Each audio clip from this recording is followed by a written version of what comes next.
Welcome everyone. I am back. It's been a couple weeks. Prepared for shows, been out and about, been out of town. But I do have a little bit of time here to wrap up a painting here that I started. I'm gonna do a seashell. I've already put in the background. Generally that's not something of terrible interest when it comes to tutorials. But we're going to be looking at the seashell, and if you kind of haven't put two and two together, we're going to be mixing a lot of colors that you would find in skin tones. So these are going to be really subtle, soft differences, and we are definitely going to have a lot of fun with it. So I thank you for being here, and we'll get underway. Again, if you have any questions, just drop them off and let me know what you'd like me to flesh out or what you'd like me to talk about. If you're watching this at a later time, please drop a comment in, and I'll answer it there. So here goes nothing. So I'm kind of taking a look. I've got a lead white, cad yellow, yellow ochre, cad red, cerulean blue, burnt sienna, viridian, alizarin crimson, and ultramarine blue out on the palette today. And here's a black that I mix. And my mixed black is simply ultramarine blue, and burnt sienna allows you to kind of tilt the black in a couple of different directions. And I find that to be pretty helpful. So I'm going to start off with this section. I'm going to try to move fairly quick, as I always do. I like to say it's good to try to move quickly with your immediate and honest assessments of what's going on. I think in painting, I think it's always important. So I'm gonna kind of try to start off by mixing this really warm color here in the shadow, and kind of see where we end up. Usually on any given spot or section of a painting, I'm mixing from the darkest point that I see to the lightest point. So it's definitely a battle between kind of this kind of warm dark in here, and it's just a little paler here on the edge. And so we will just begin working on that. And I'm not terribly into trying to really establish every one of these little lines. I'm going to hint at them, and I call that kind of getting the whisper or the essence of whatever it is I'm painting. That's always the goal, is to find that good essence of what it is I'm working on. So little kind of some crazy orange here. I don't know if it will end up using that, or if we'll change that some, but it's a good start anyway. So, here goes.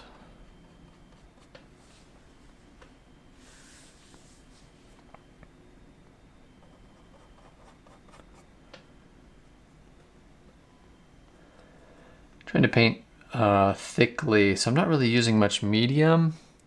I kind of like to push the paint body around some, and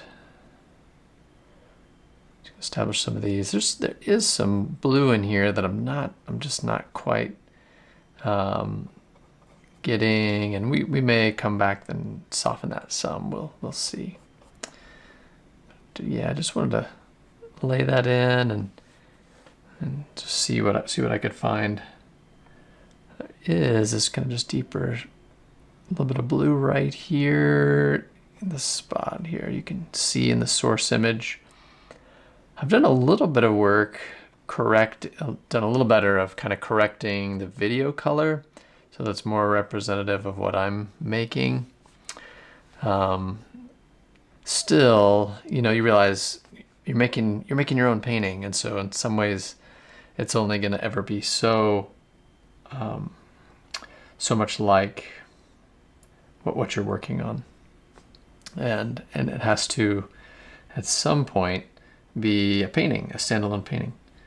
And so there's subtle decisions that I'll make that, maybe aren't completely true to life, but usually do so on purpose. In setting up even the background, so, even though, I didn't really want to share or ruin anyone's time or experience earlier during the background painting, I was thinking a lot about how can I, just with color, create an interesting color composition. So, there's nice subtle pinks and oranges, pale oranges in the shell here, and I wanted a color to kind of play off of that. So doing a couple of things here with color, just doing complementary colors on the color wheel, kind of across from one another, and that that's something that you can do in your work. Is kind of think about what color you're going to use in the background, set it up. If you want to work from live, just set it up and do it. But for me, I was like I said, I wanted to kind of have some of that, and then a couple of things happen. I've talked about it a lot in the past, where you'll have dark and light, and how light comes forward and dark recedes. Things that are more chromatic come forward, and things that are more neutral recede.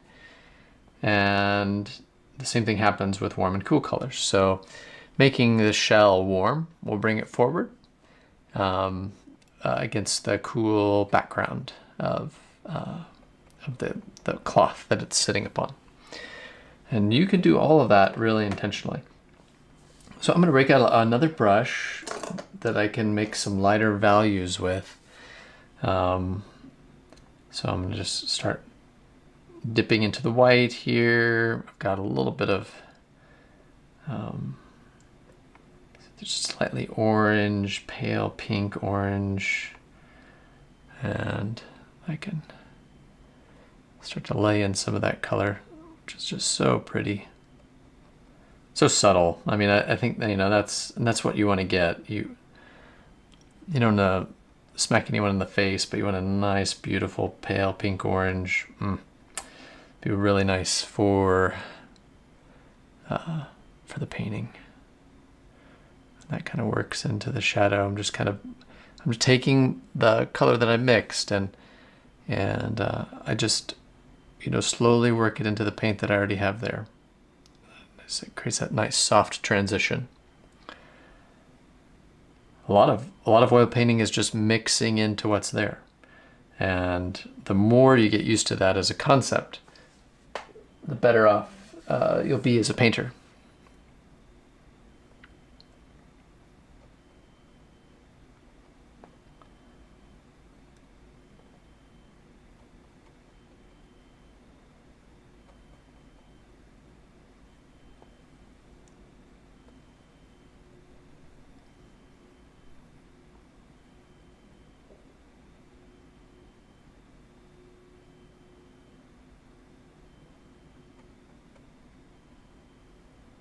There's even I'm seeing a nice light pale blue as well. I'm going to see if I can put that in. So just mixing a little bit of lead white.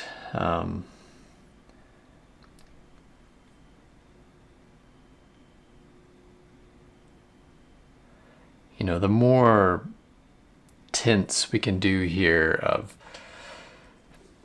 pink, like a light blue. I mean, all of these things will, they do create some great visual energy.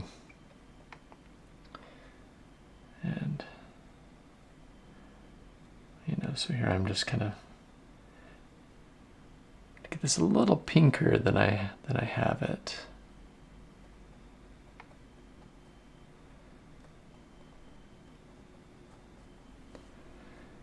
Again, not using really any medium, just working it pretty much straight out of the tube. I like to kind of push paint around. I like paint body that follows form. I think that really helps correct. Always control the internet connection.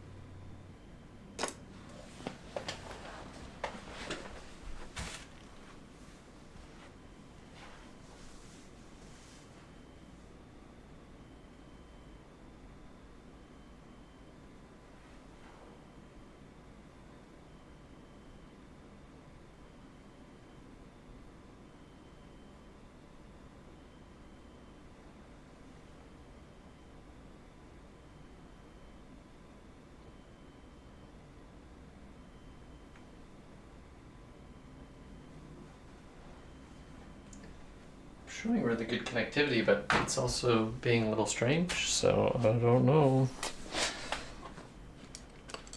We'll see. If it keeps disconnecting, we'll wrap it up, and I'll try to record the rest, post it later. All right, so as I come down here, I'm really looking at how the light decays. So right as I get down to that edge. And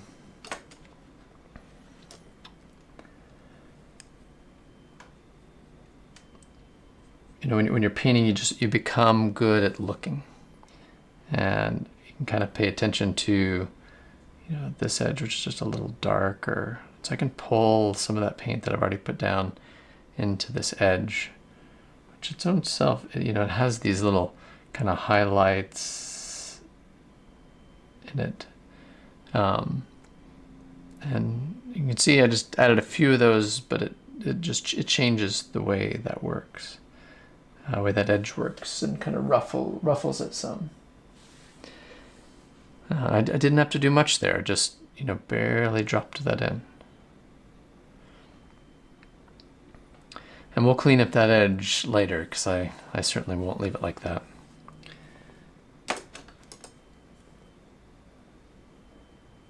Okay, I've worked my way from this dark here to this light. My goal in these stages is really just to get it all in. Some artists are really amazing and they can just get their color right the very first time. That's not how I operate. I like to kind of get some values in and make some informed decisions. I don't even mind getting it wrong, as long as I'm kind of on the path to getting it right.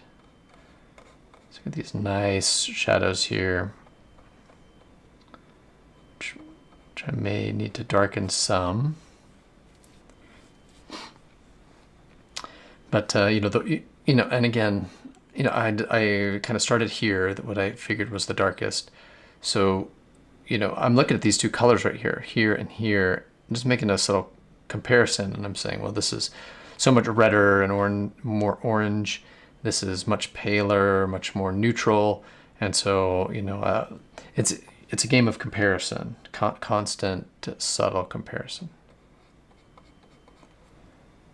So I will just kind of keep along that track.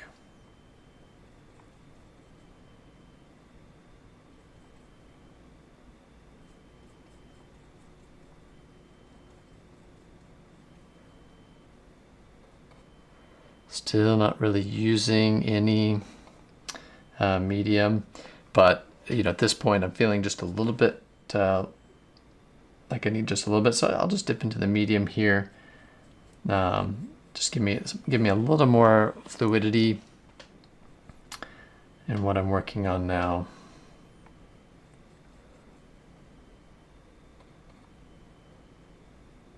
feels kind of maybe a little more new.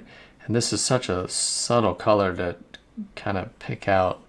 It looks a little cooler than what I have it here. So again, for me, the swifter I kind of get past this stage, and I can make a few more subtle adjustments, or even if I can let it dry and come back, you know, at a later date and just make some of those adjustments.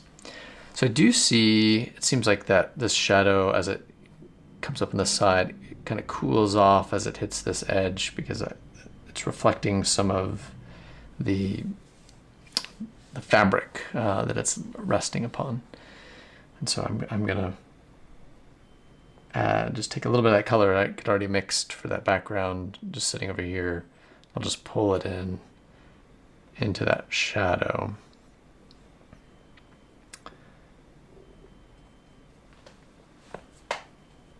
Rock, good to see you, man. Missed you. Hope you're doing well.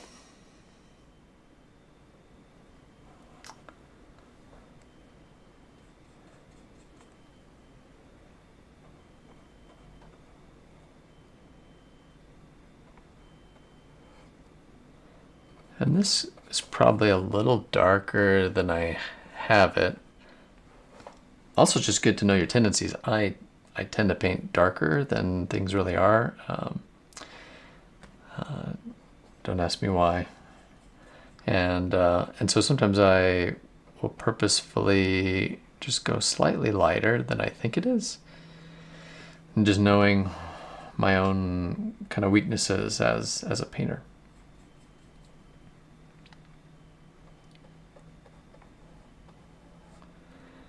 In a way, that's kind of one of those things where you're looking beyond what's there to what you probably know to be there. So maybe, you know, you just like, it's only so far that I can trust my eye.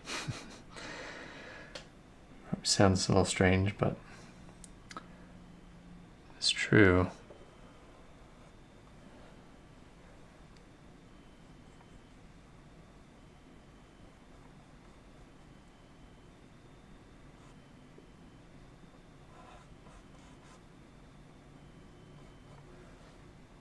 Okay, I think I've kind of established those darks. I'm kind of following some of the rippling and some of the overall shape here, and I'm not going to try to get caught up in all of that, but I do want to describe some of it so that we really still get the feel of the shell. And so we'll see where we get. That I feel like is always the, well, let's see what happens.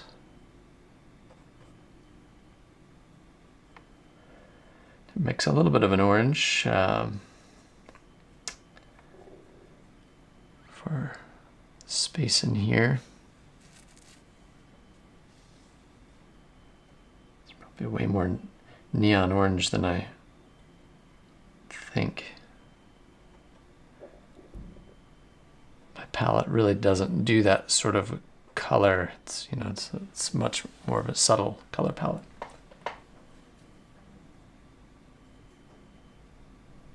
Summer, yep. Summer heats are over, but they're still kind of holding on here in the States a little bit. We're still having some pretty intense heat, but it is. There have been some cool mornings that are the promise of the fall, and I will agree with you 100%. Fall is my favorite season too, and I think that's largely because I don't like the heat. And it's like, oh, finally it's over. I can cool off a little bit. Yeah, not a big fan of summer, so I'm with you, Brock.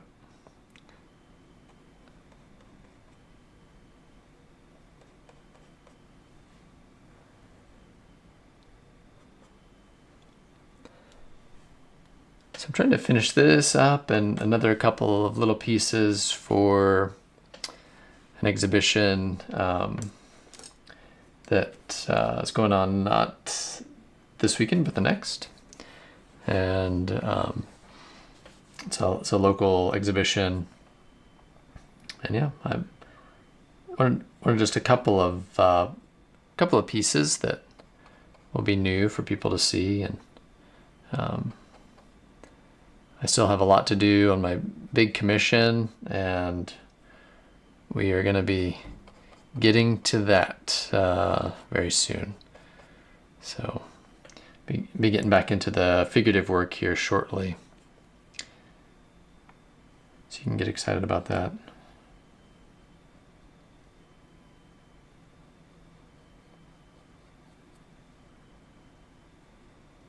Suddenly, just right there in the middle, right here, just looked blue. I don't know. Those are those trust the instincts moments.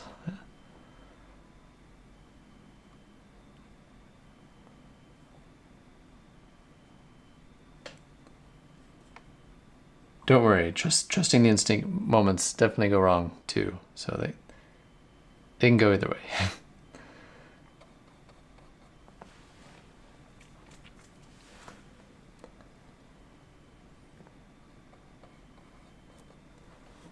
I've done a few shells, throughout my career, and I think I always, the first one was, of course, I think so tight, really overly so, and so it's always that sweet middle ground where, yeah, it's still enough to really tell about what's happening, but it's also feels like a painting. It's alive with energy.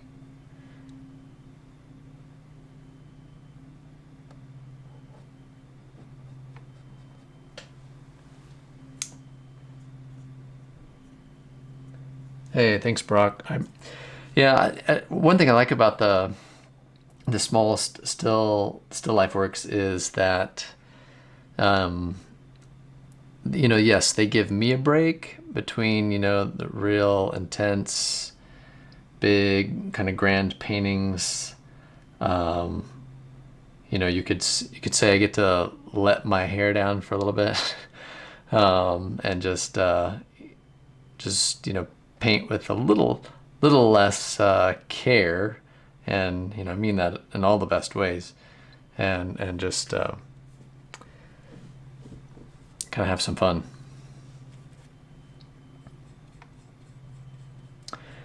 And they're great studies too. Any time I can spend some great time just focusing on a new little bit of form to describe is always fun.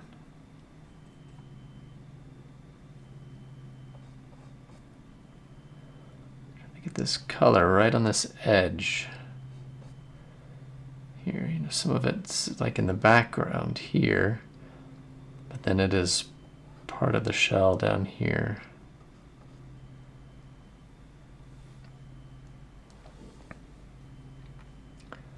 In my drawing, I definitely don't tell anybody. I didn't draw this little kind of, I don't know if it's stem, what have you, as long as it is. So, shh, don't tell anyone.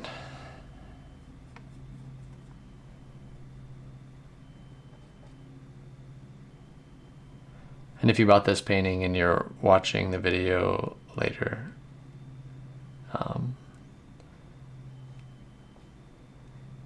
I don't know what to say. I hope you really like your painting.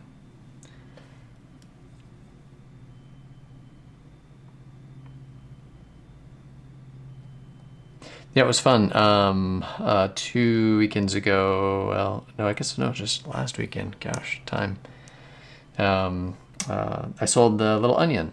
So the onion went home to a collector last weekend, and I encouraged them to, hey, if you want to kind of see the painting be made to just hop on to the YouTube channel. So that's kind of another fun thing with doing it this way is getting to just see, getting to see it happen. If you bought a piece, wouldn't it be kind of fun to watch that piece be made? Maybe hear some of the stories behind it. So speaking of stories behind it, I had, let's see, there was an estate sale down the road here from our house, and this little shell was in the estate sale, and so I went there with a friend of mine who just essentially eBays older electronics, which surprisingly he does really well doing so. He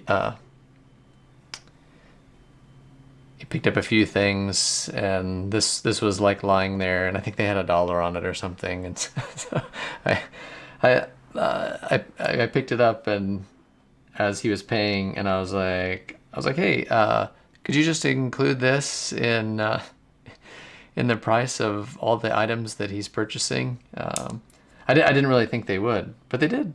I said I'm an artist. I'm gonna paint this, and they did. They're like, okay, sure.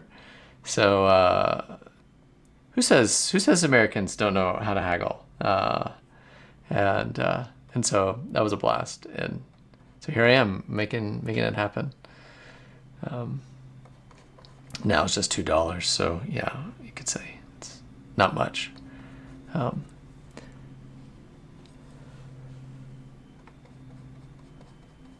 Big deal, right?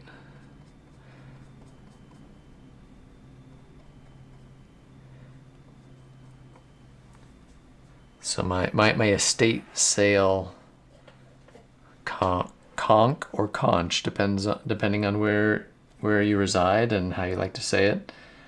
Could go either way. I do have a patron who is from the U.S. Virgin Islands, and she talked about how much they enjoy eating said creature out of here, and so like, okay, wow.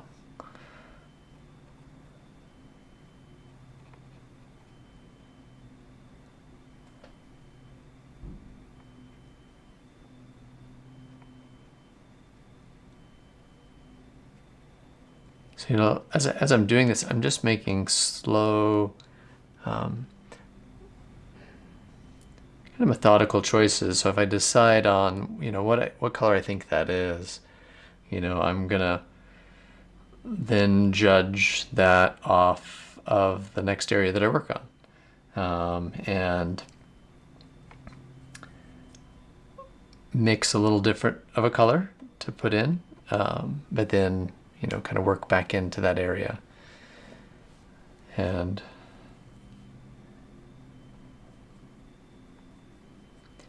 so, I guess kind of my method really hinges on getting a few things right so that, you can continue to make informed decisions. I am going to come back and get a little more specific with this edge right here. I'm, kind of looking really closely to what's happening, and I think it will be important to be more specific about. Right now, though, I'm just gonna kind of keep moving, and that part I may do after the video is done, or at least the live stream, because some of those changes are. I mean, I wish there was a way, and I suppose there could be if I kind of recorded these in 4K, and that I could really get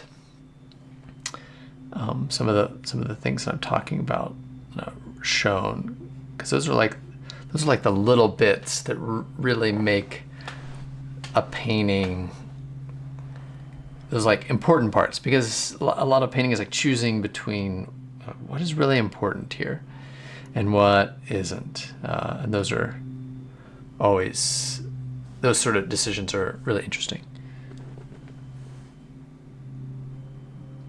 I feel like they come down to, you know, what is the essence of what you're painting. So for me, like the shell, pale, you know, one of these really subtle pale colors, and something that, you know, there's a rigidness to it. And so I'm going to make sure that everything I work on is going to kind of sort of feel rigid and unyielding, but also sort of semi-transparent, right? Because we know light is traveling through this area here. You know what I should really do before I paint anything is like get my anatomy down, like the terms of this part of the shell. Like there's going to be some a bit of an anatomy or terminology that would be really helpful at times. Take a note for next time. And so in doing so, like you want this like hard, almost hard jewel-like quality, and that's what I'm going to go for. And every decision will be with that in mind. Is this next decision doing that? And if it is, then okay, then we're in the right direction. If that bit of information is not doing that, then it's kind of the extra fluff that I don't have to bother myself with. Some nice blues down here. If I can get it, yeah. And again, the same reason that I would love skin tones and painting the figures, the same reason I would enjoy this. Just the color subtlety is just beautiful.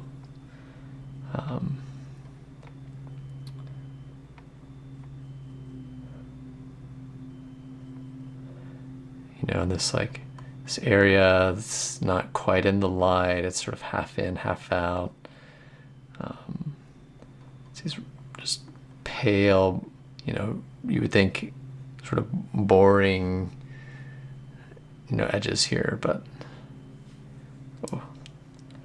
some really beautiful areas. Get really good with your subtle mixing. You know, I'm picking up on a little bit of a blue edge here, so I'm gonna pull that in, but you know, next to it is a little bit of a yellow ochre. Yeah, and you know, I'm not using a lot of medium at this point. I'm just kind of going to it. I will occasionally dip in, like now I'll just dip in a little bit so that I have just a little more to go off of to begin working. Interesting colors over here. I'm not quite getting it. So you see me start to dive around, neutralize that a little bit. It's feeling a little better. Not quite green, not quite.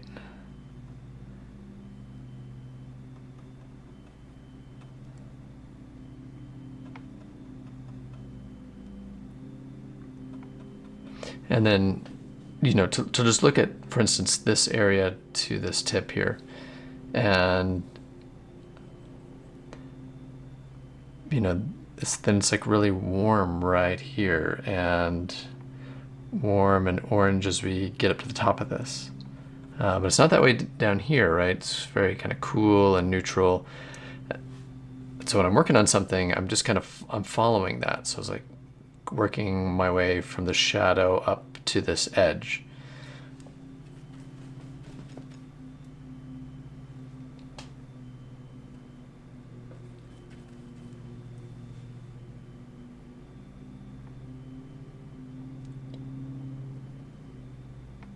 that is pretty yellow up there in the light. So I'm going to really try to get some of that worked in.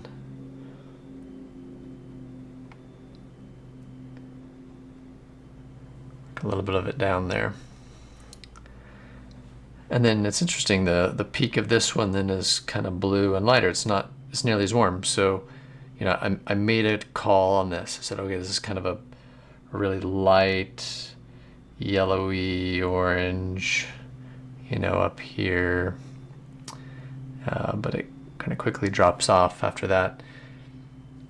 This next peak is, I mean, just look between this peak here and this peak here in the source material, and you can see how this one's cooler.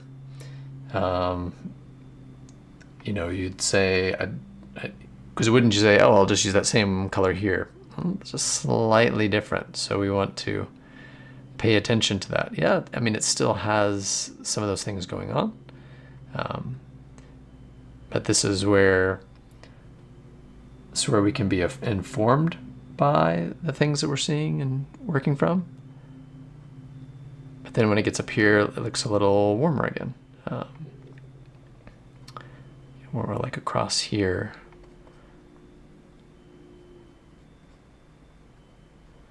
And you know, you'll note I'm kind of using my brush stroke in the same way that I see the lines working in the shell.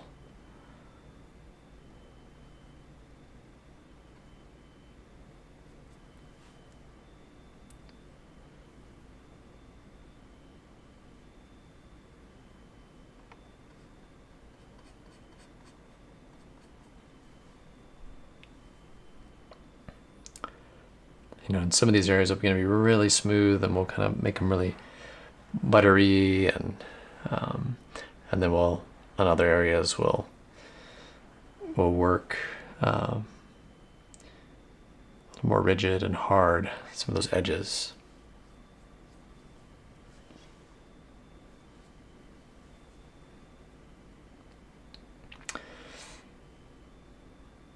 Welcome to the stream. If you're just joining, feel free to drop off a comment or a question, and I'd be happy to get to it. You know, right now, this is kind of what I call the block-in phase. So all I'm trying to do is get a bunch of paint down, get most of the color down that I see. And then, you know, knowing that, okay, I'll get to, we'll get to the rest kind of as we go, and spend a little more time being a little more deliberate in some of these areas after everything is blocked in. Just happens to be the way I do it. It's not right or wrong, but I like to spend a little time. So I'm to really recap. So I'm kind of working between two brushes. I've got mostly a highlight brush that I don't mind that kind of mixes into other colors. If I really need a big color change, I'll wipe it off because I'm not using any mineral spirits. And this one's just my little bit of a darker brush. So really I'm just bouncing back between these two, working lights, darks. And you know, there's not, normally on something else I would have a brush dedicated toward like the darkest darks, and I do have the brush that I used for the background, so if I do need to adjust some of the edges with the background brush, I do have that one. And I like doing that, just it keeps my studio a little more solvent free, and that's always good. I'd like to ideally see my kids graduate school and whatnot, possibly see some grandkids. I don't know. So kind of trying to make good decisions with fewer toxic chemicals breathing in constantly.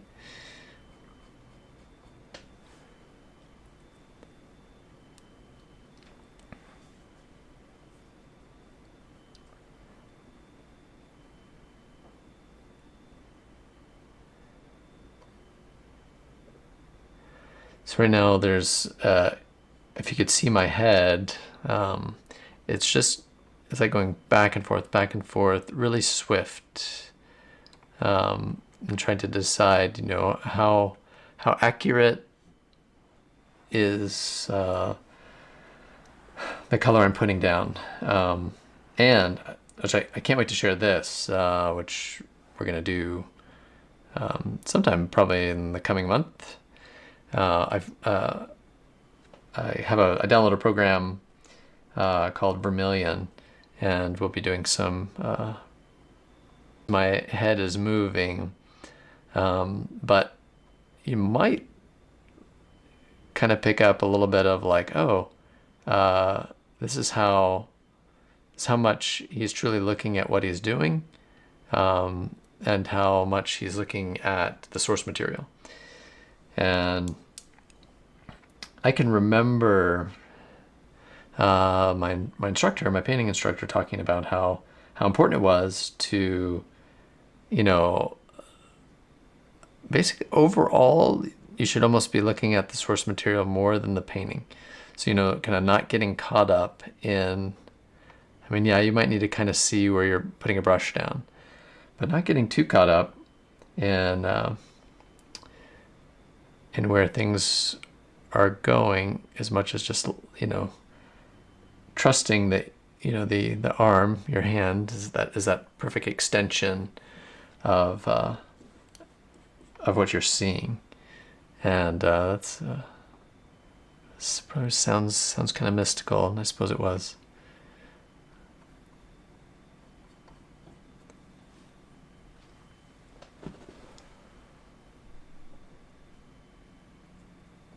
The blocking in stage, yeah, bro, yeah.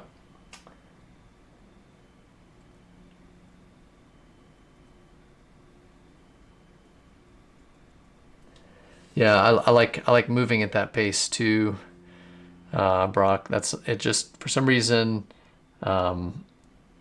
it allows me to make more informed decisions. I don't know, and then, too, I think, kind of like you say, some things actually get done, and that's what's amazing too. Is like there will be parts that are unmistakably finished, and you realize, oh, I didn't have to, get really tight, or and yet it worked. And I'm just gonna leave that. I'm gonna leave it as is, because it's beautiful, it's quick, and I can really see, my hand, or I can really just feel it working. Think about a John Singer Sargent piece where, you look at some of his fabrics, and they're like 3 brush strokes, but they work, and they work really well. And so, there's something excellent about that. That is just quite beautiful, quite wonderful.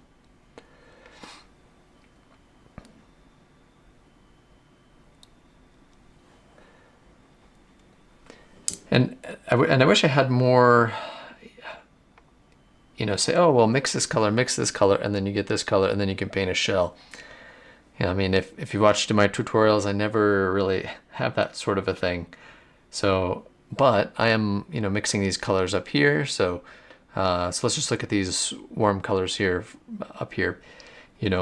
Probably doesn't take anyone all that much to envision or imagine that, it's a mixture of lead white. It's a mixture of cad yellow and cad red.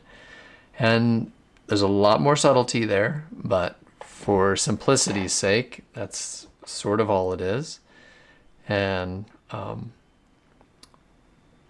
you too can mix it up.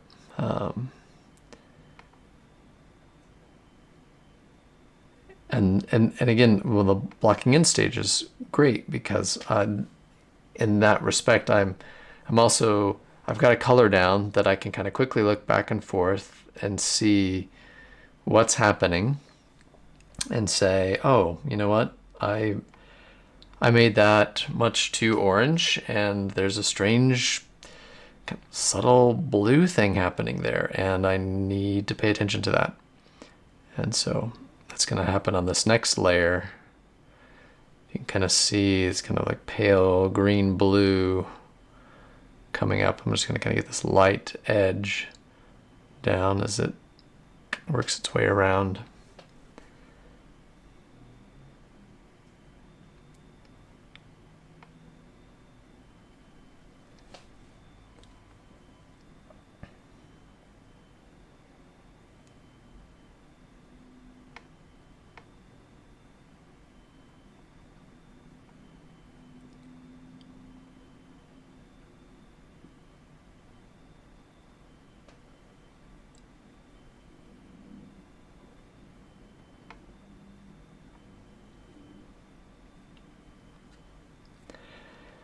And this may be a painting that, you know, I put a fan on, I'll let it dry a little bit, and then kind of come back in some of these highlights here to just really lay down a lot of paint on so that it just glows and sticks out just a little bit on the light surface, you know, so the whole painting sits on this plane here. And the reason why you can build up a little bit of paint is that you get a little bit of this, right? So all of a sudden there may be an angle like this, or a little something that sticks out, and it's going to catch that light. So you can create just a little bit more of a pop by adding a little bit of body to the paint so that it sticks out some. And, you know, those are those like old master Rembrandt style of like really laying in a thick white highlight. You know, sometimes it seems a little ridiculous, but it's amazing how well it really does the job. So if I take a nice big clump of white, because I'm not going to make it pure white, I'm going to mix some of my kind of yellow in here, and I put this over the top here, and I let a little bit of it kind of stick out. It's incredible to me how much it really catches the light. And, you know, I'm kind of seeing some other warm yellowy pinks in and around that, so I'm gonna just try to put some of those in.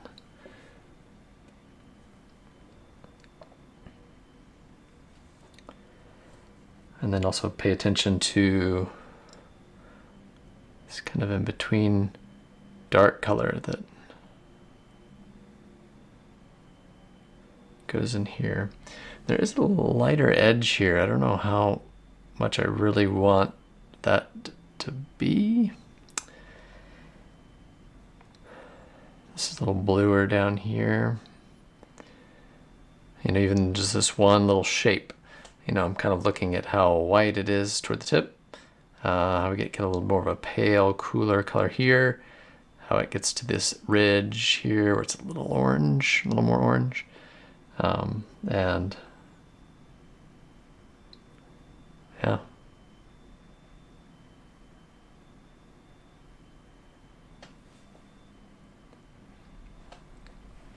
Problem with making an edge like that is it kind of sticks out and doesn't allow the form to kind of move around and go back. And so I see a really soft edge there that I'll try to kind of work in, just so that it really works in that space. Otherwise it'll kind of flatten out.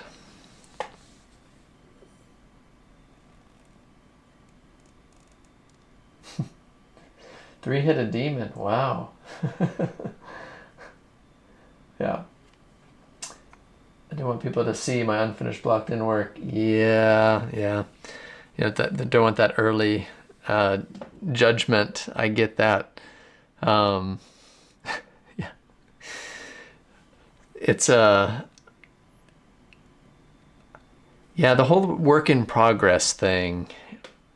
You know, whether or not, I mean, there's an argument of whether or not you should post like works in progress, and get you know, feedback that it's kind of either negative or, yeah, I don't know. I've done it on occasion, but most of the time it's because something is like really done and I'm satisfied with it, and I think it can kind of work. So, you know, I'm kind of going back and forth here. That's probably a little too dark, but, and I don't mind mixing directly on here until I get it.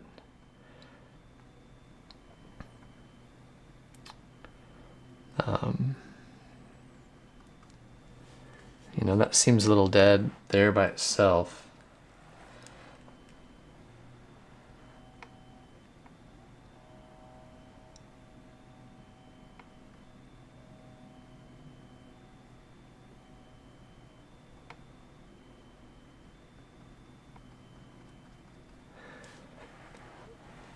And then you really got to think about kind of as we move, you know, through this section, it's like, how specific am I going to get as we get into some of these smaller detail areas? And that's really where I let the eye tell me. The oldest trick in the book is, you know, just trying to unfocus the eyes, and whatever detail rises to the top is the detail to include. That's almost always my rule. And it works really well to kind of help decide what should be depicted, what shouldn't be depicted. Is just unfocusing the eyes. Sounds simplistic. Sounds like, why would that be it? But it just really does. What's the main bit of information that's visible? And there's nothing like that for simplifying things.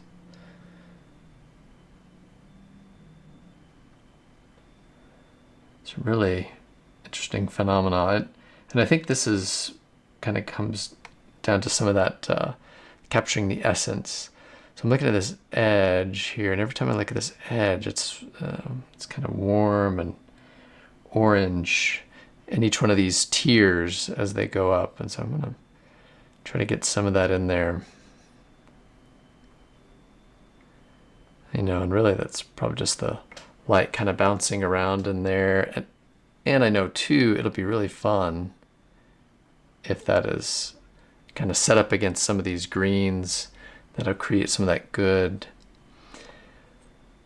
like, eye energy, you know, where colors are mixing within our eyes, and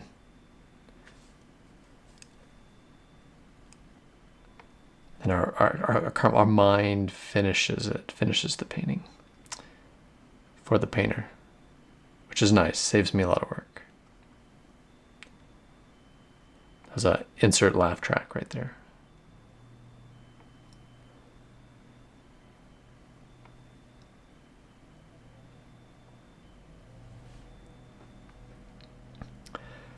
So as I follow these shapes, you know, some of them I think they're working. Sometimes I get it wrong. That was like way too dark. So I'll just take some white and work back into it a little bit.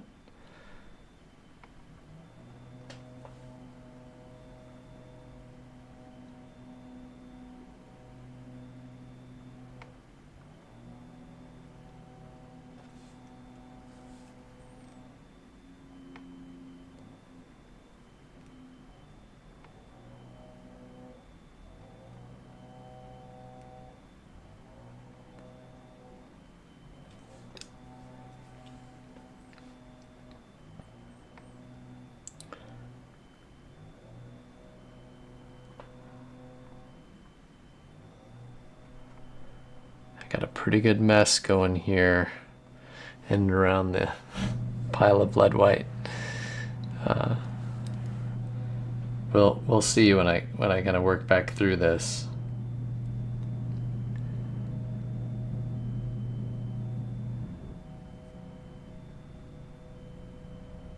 What happens?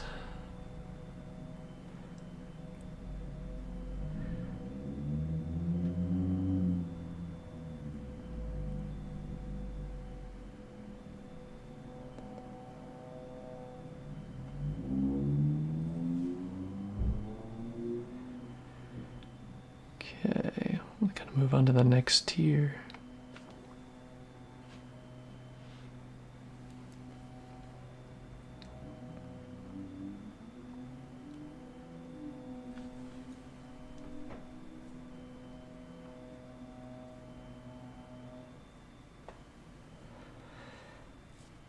So in each one of these, I'm just kind of repeating the same verse.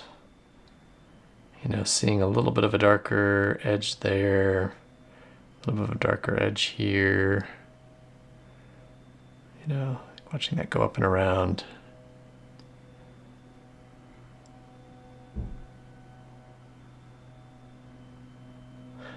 Watching a spider crawl up my wall.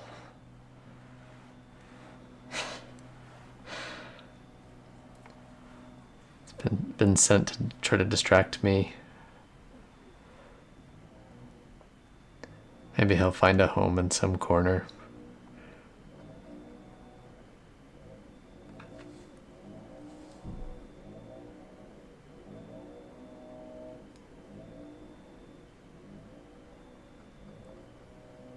Someone's using the leaf blower outside in the neighborhood.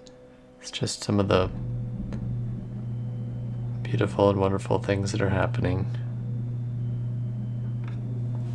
Garage door closing below my feet.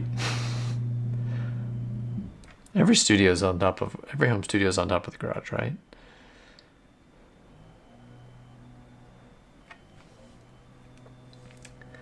I've got, I do have some great stories. I think my first, my wife and I were first married. We had a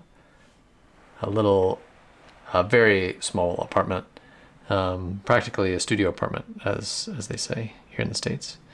And the corner of the living room was, and this is not a big living room, was my studio space. And I mean, it worked. You know, there was definitely nothing wrong with it.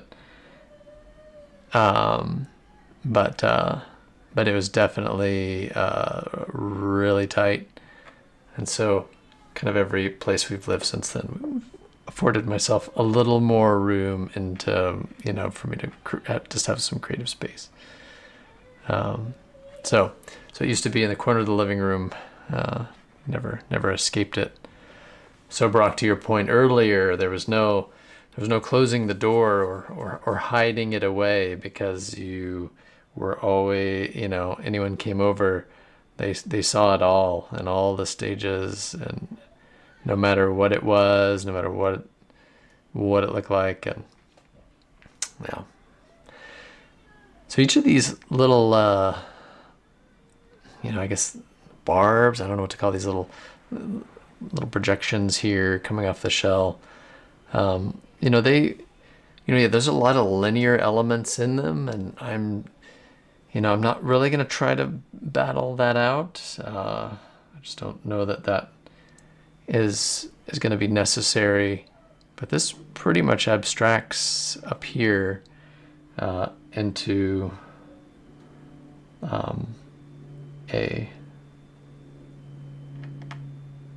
into just a point. And I still see some information, but you know, I think this next tier will be the last that I try to truly render it all, and just kind of let the rest be the rest. I think what I can do is work on my edges a little bit here to be a little clearer about where each of those is delineated, and I think that will also that'll help a lot.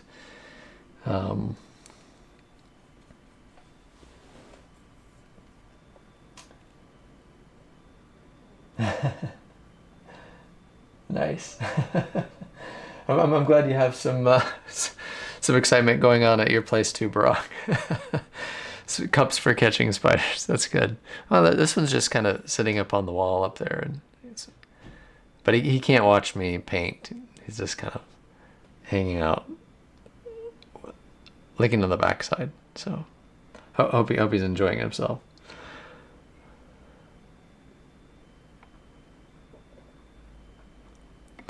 So I'm gonna try to bump out, you know, because as I've looked at this now, you know, I'm like, okay, I want to just describe a little bit more, get a little more specific about what each of these edges look like at each tier. And so I'm gonna kind of work into the back into, I've got my kind of background color brush, because I think it's going to be important. Like right here, you know, I don't have the highlight up at the top. So just kind of coming there, realizing, you know, this is probably the top part of this one here. And on the other side too, interestingly, you know, there's like here, it kind of goes in a little bit.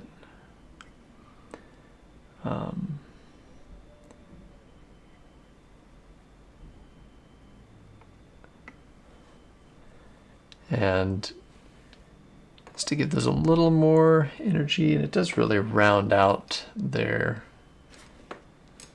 toward the top.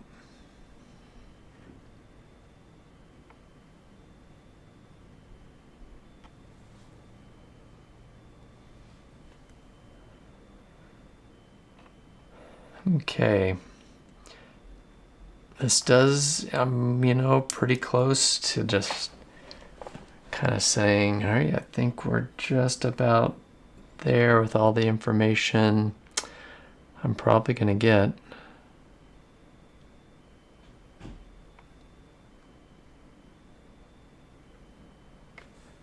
I may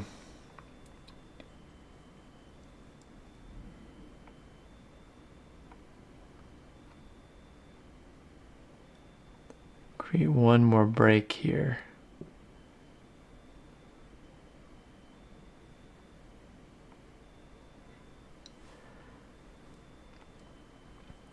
It does make for,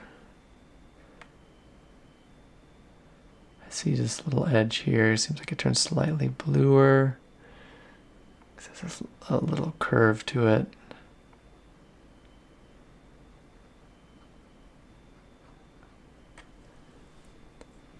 And it is also lighter though.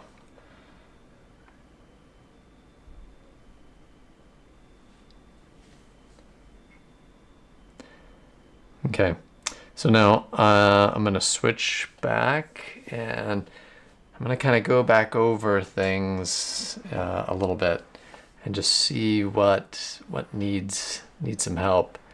And again, the trick of the, you know, I kind of close one eye, unfocus the other.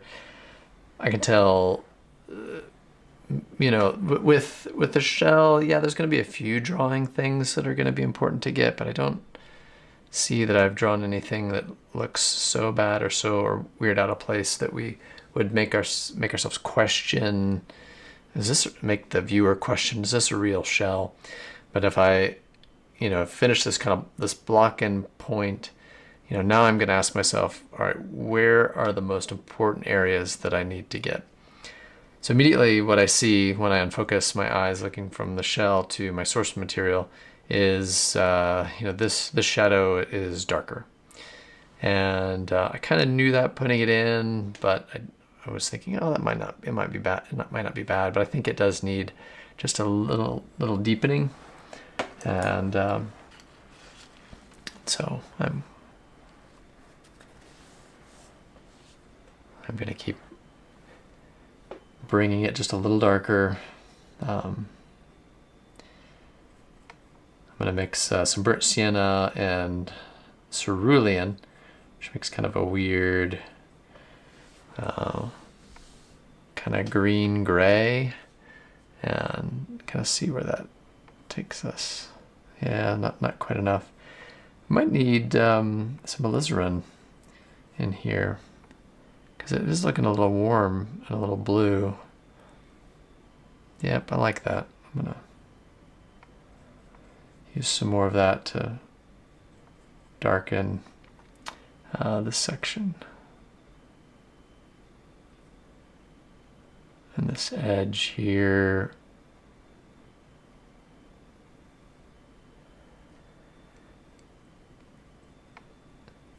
And you'll notice, I mean, it works better almost immediately with that just a little bit darker. The form moves more. You feel more of that volume, and this is that second look moment where you just take the time to do it, and you make those important changes that were just missed the first time. There's nothing wrong with missing them the first time. It's just a matter of you know, still working on them. This line goes up, and I'm probably gonna do something really fun at the top here. I'm gonna get a little liner brush, and here's where the kind of art happens.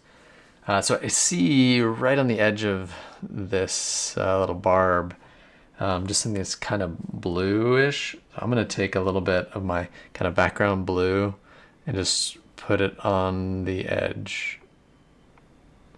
That's a little much, but I'm gonna kind of carry that down, and then I'll get my little buffer brush, and I'm just gonna work that in to there a little bit. So this has a that color is sort of tying in, and we whether we think about it or not, it's kind of reflecting. It's that kind of what's going on back there. Already, I like that section way better. I think it was just fun to do. The highlight needs to be on top, needs to be just a little stronger. So I'm gonna really grab into my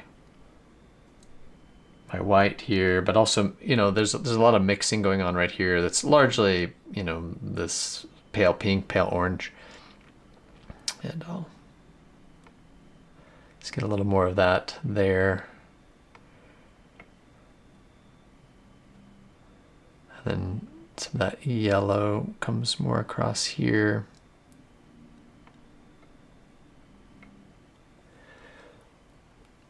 And shells are something you could just let this layer dry, put on another layer and another layer and another layer, and just watch it become wholly three-dimensional. Hi Georgia, good to see you.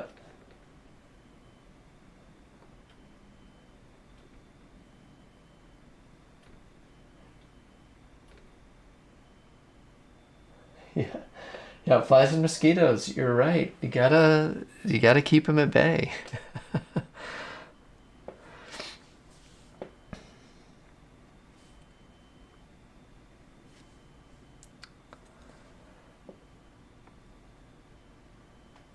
Sorry, I turned around and read someone trimming a tree.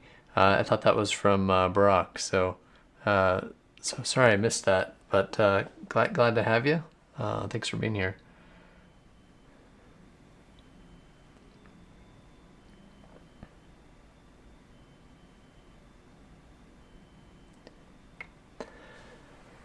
And, you know, it's going to get just really, you know, picky, you know, from here on out.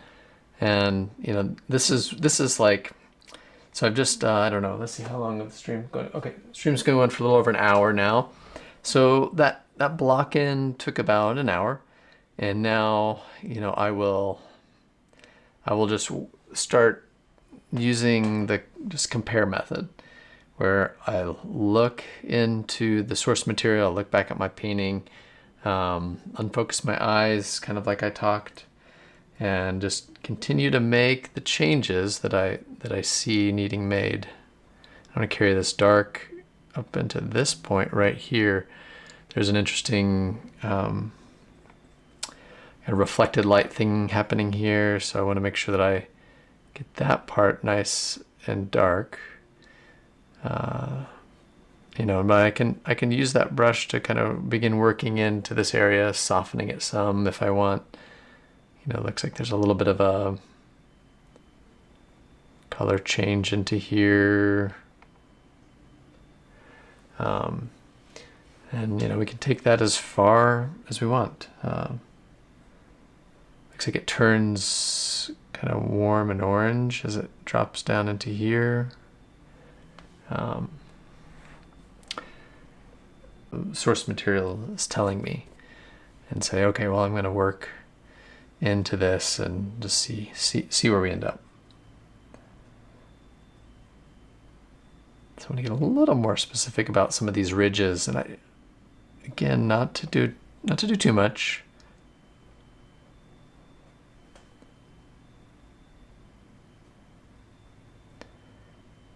Trying to figure out how I can that nice and reflective, but these areas aren't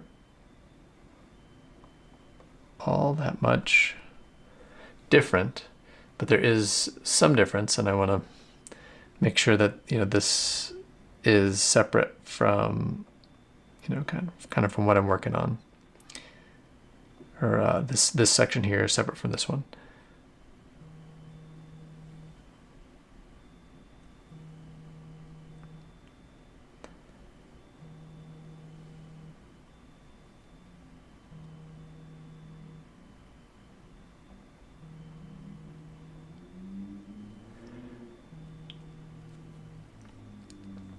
And I'm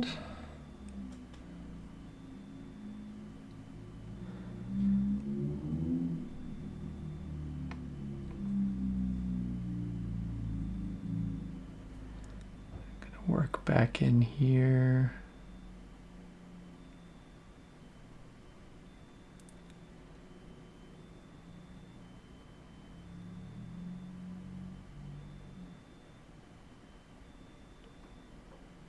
Soften some of this area. I'm sad that there's not a whole lot of, if I would have lit it differently, I just used some window light here. So I kind of set it up here. Window, if you can imagine, is window lights coming from here. I've just laid it down and was turning at different angles until this one looked the most interesting, and I don't always know exactly why, but this was the one, and I kind of keep playing with it. And one thing that using like photography source material, a lot of artists will say, don't do it, don't do that, and I understand why they don't. What I like about it is even me looking at this through the viewfinder really gives me some information about what the painting is going to be like, and I can see, because it's as though when I'm looking at a little viewfinder, or we're kind of flipping through on my DSLR, I can say, oh yeah, this is because I can't see every little detail. This is kind of what the painting is going to look like when it's done. And so I like that process, and I know, I am of course a big proponent from working from live, especially when you're training and learning the new skill of drawing and painting. There's nothing else like it. It's going to really help your work succeed. But I think after you've done it long enough, you have a little bit of an innate understanding of the way things work, and there's little decisions that you can make along the way that can make a photograph successful, or working from a photograph.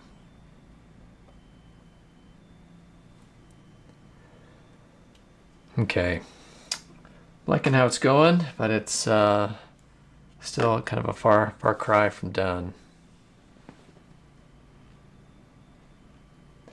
Thanks, Georgia. Appreciate that comment on the shell. Yeah, we're gonna really try to get that that warm light in here. As we know, it's just kind of being diffused as it kind of enters the section here. So hopefully we really achieve that feel.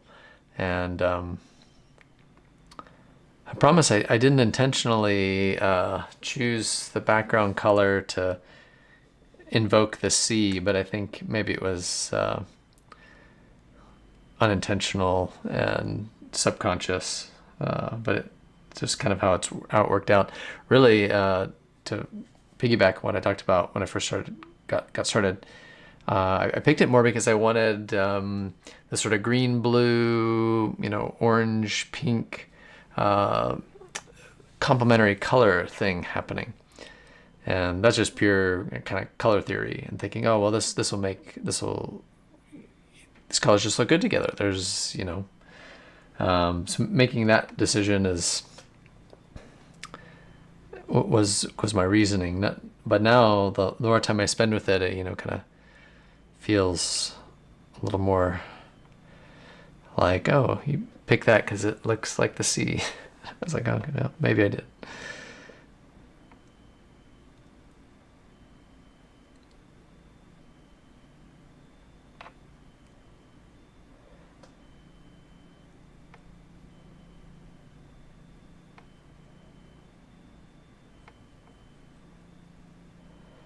Get some more of that really orangey orange color, orangey orange.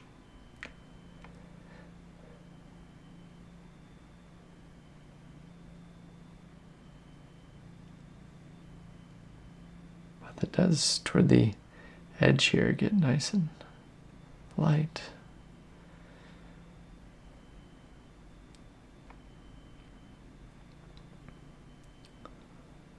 A lot of looking back and forth. My head is just, turn.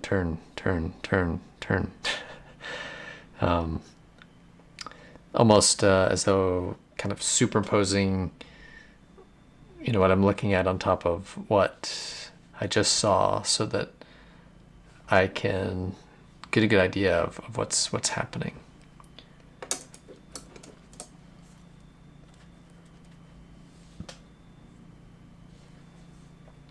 Switch back to a darker brush and get some of these edges here, which are dark.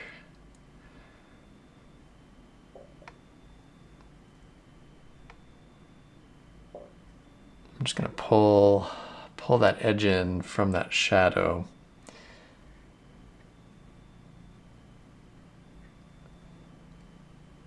Just see if we can turn this just a little bit.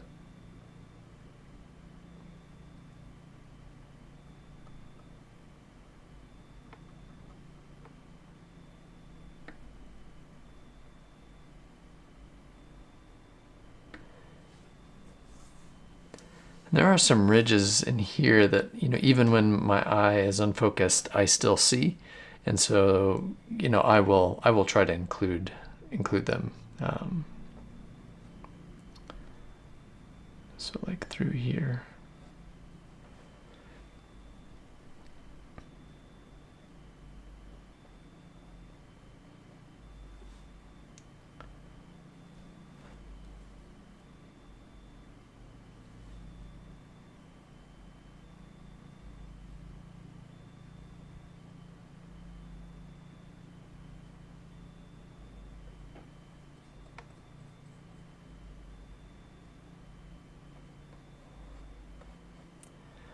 That shadow kind of blends into this. I'm trying to figure out how to get that right. Some kind of strange intervals in here. They're still kind of orangey.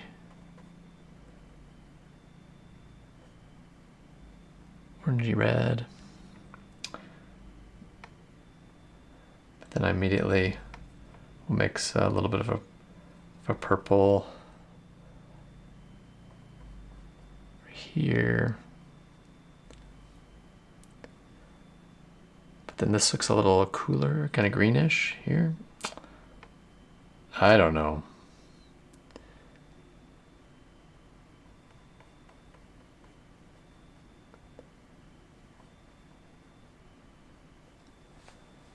And so on and so forth with the refinement process.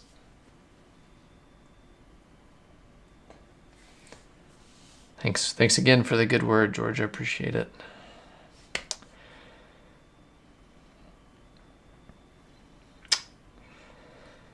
Okay. Choices.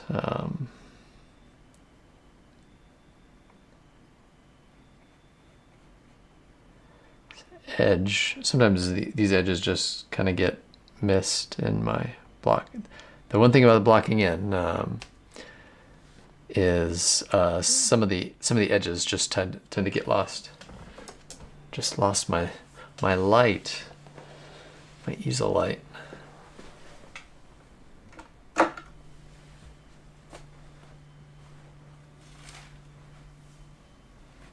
Battery went out.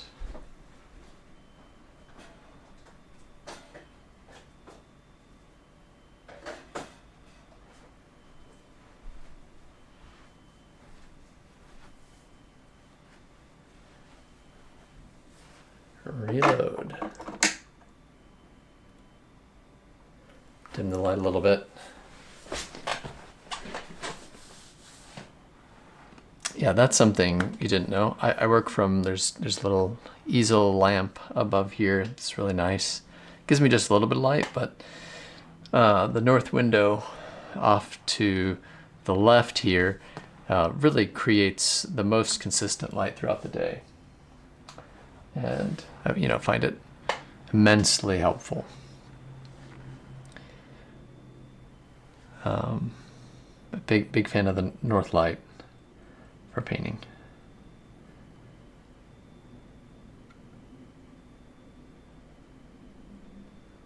I suppose as long as you're in the northern hemisphere. Because if you get into the southern hemisphere, it's south light.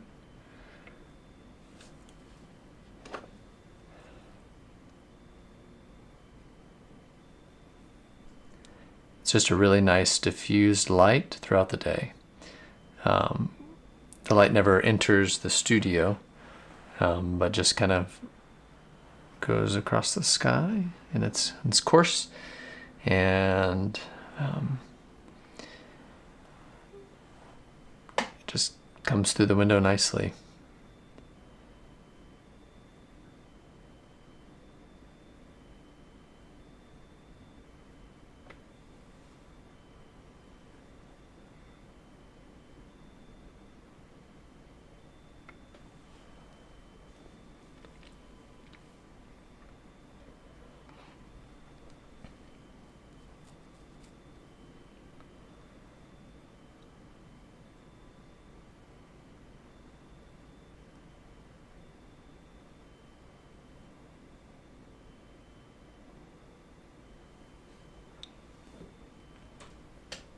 Here's where there's just kind of a lot going on, and trying to make the most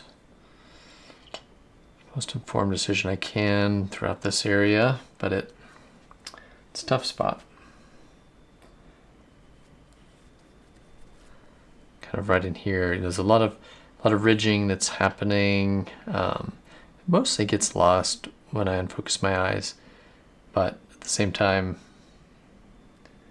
I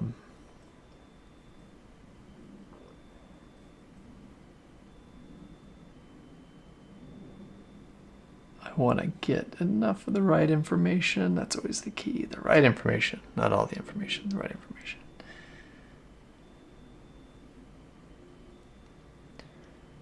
I did 2 loaves of bread, so there's another painting that I didn't live stream. Just taking a little bit of a break on the live stream from that, but it was fun. It eventually kind of became this game of sorts. I don't know. I was seeing some blues in some of the edges, and so I was really playing up some of those spots. It was a blast, and can't wait to share it with everybody.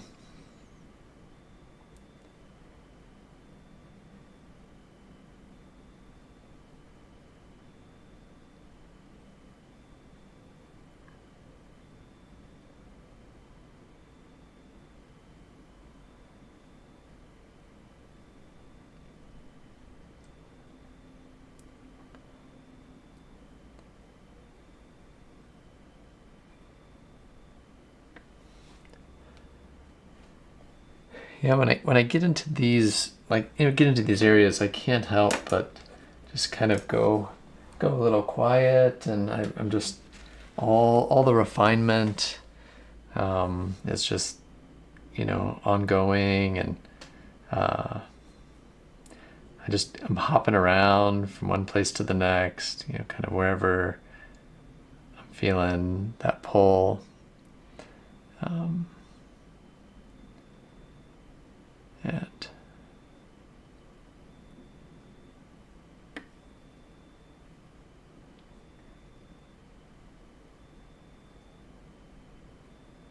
there's a really little warm spot down here. I'm gonna get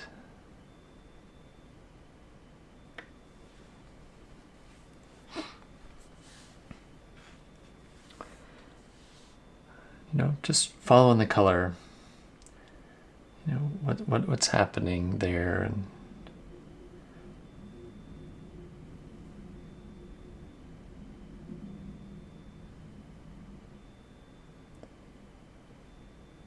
interesting shadows kind of cool off right next to that warm spot.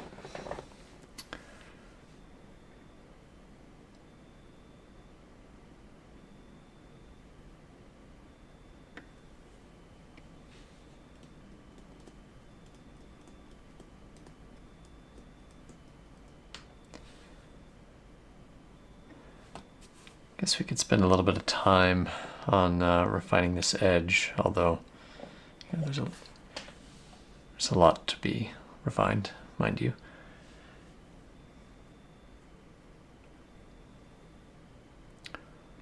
So I see on the opposite side here it's kind of darker.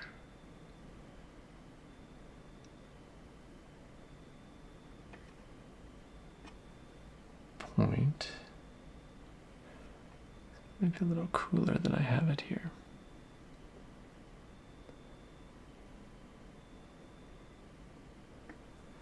This darker edge. It does warm as it comes down here, because we do know we're sort of seeing the underside of it.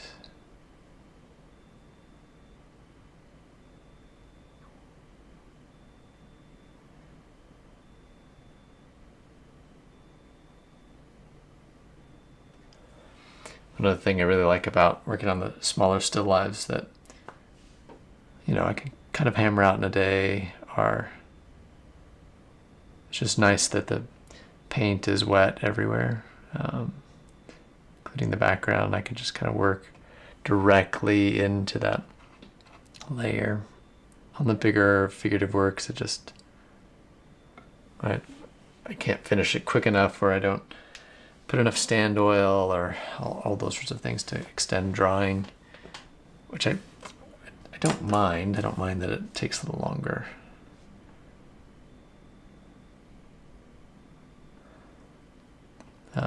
But I also don't mind that it dries swiftly, because I kind of like to put my finger down.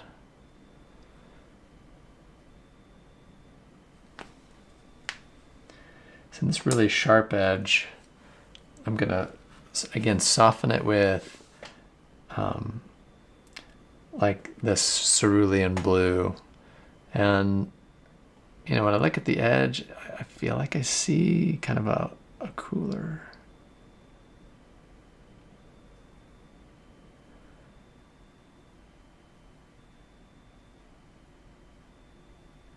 So that it doesn't feel as sharp, but then it adds this kind of little bit of color that, I don't know, it's probably not even quite noticeable on the edge, but I'll just kind of put some of that in against this, since we have the biggest value jump right here, right? We got that dark shadow, this light bit coming out, and so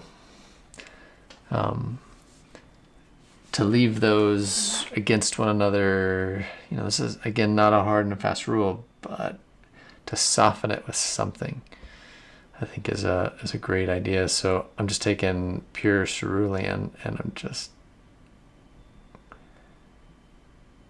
kind of working into some of this area here.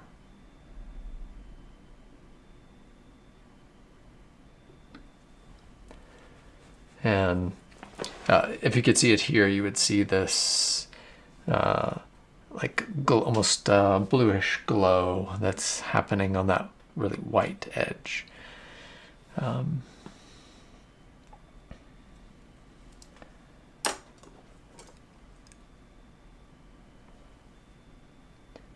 All right, back to a little bit inside here that shows up.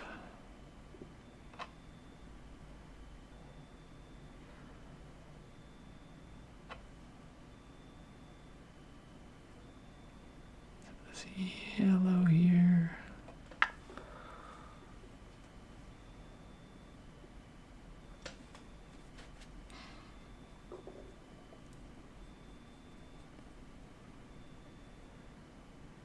Picking up a little bit of light on one of the ridges in here, and so I'm gonna try to put just a little bit of that in.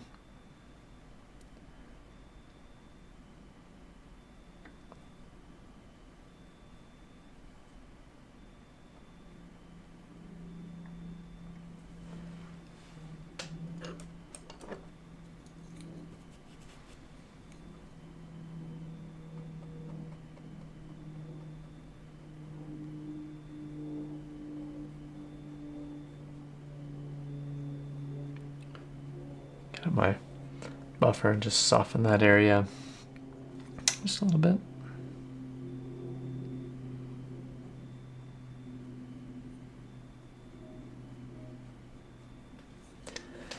And I could spend probably the next 4 or 5 painting sessions just getting some of these beautiful subtle colors just right. I won't quite take that much time, but you know,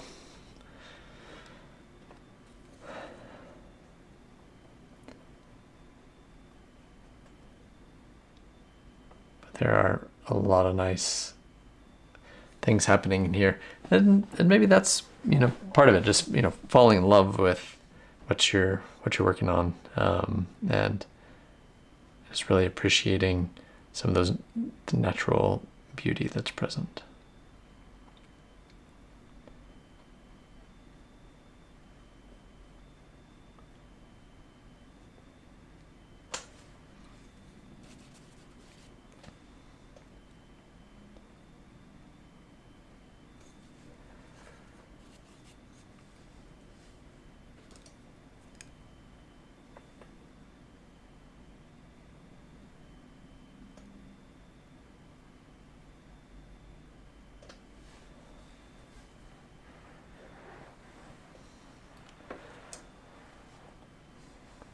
And to, sometimes I'll kind of think about the overall end. So when this is sitting in a frame on a wall, you know, this cool color is going to recede, and these warm colors are going to come forth, and, you know, it's just really, you know, kind of a trick of the eye thing, and it's going to work. And those are the ways that you can use color and value to your advantage.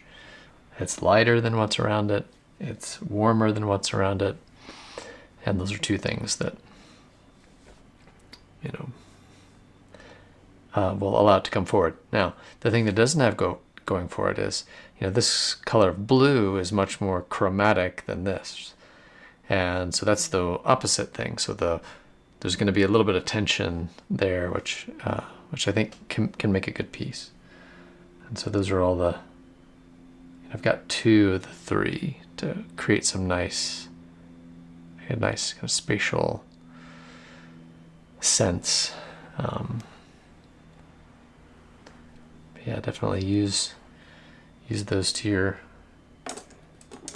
advantage when you're painting. Kind of liked using that edge. I'm going to see what happens if I do it up here. Probably not going to be as visible now that I think about it.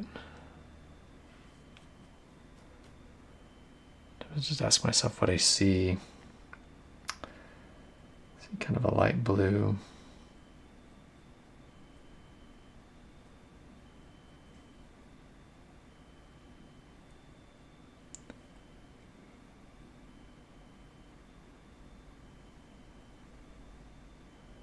Some of these edges just always seem a little hard. I like to soften them with color, or just, other people will like rake a brush across a certain edge to soften it, and and I'm actually okay with the hard edge here, and I'll probably leave that there. I don't know exactly what inspires me to do what where, but one of those things.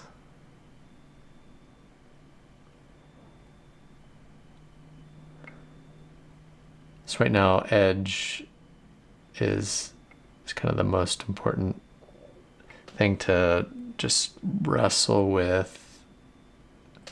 Yeah, there's some bigger form things going on too, but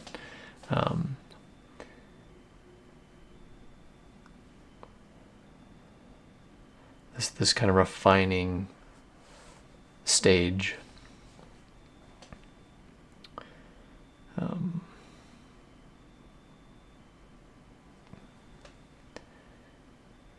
It's long, small, subtle victories over time.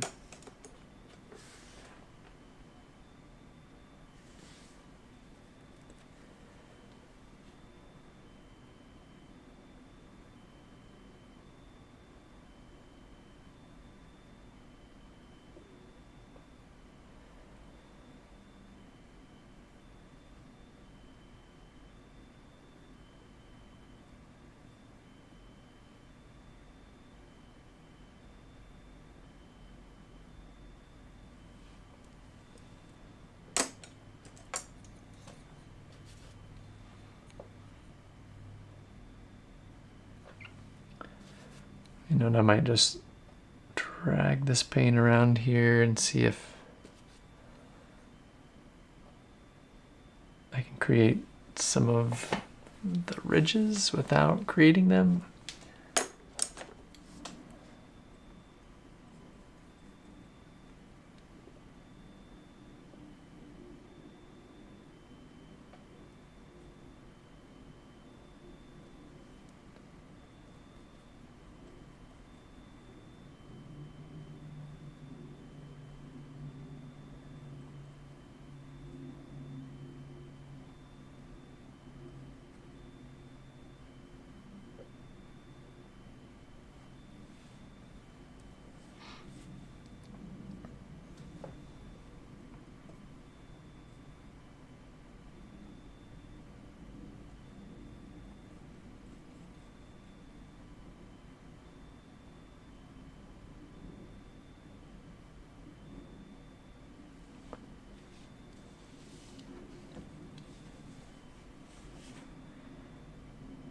Yeah, and I realize I kind of stop saying stuff because I'm holding my breath a lot.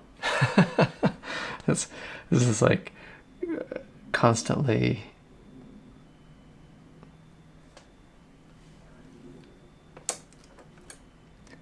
and not necessarily holding it because I'm doing a delicate maneuver. It's more this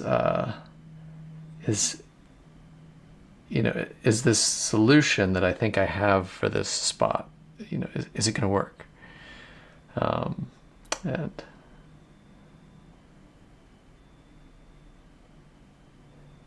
is it going to make it better, or will it make it worse? And I'll just keep trying not to be scared.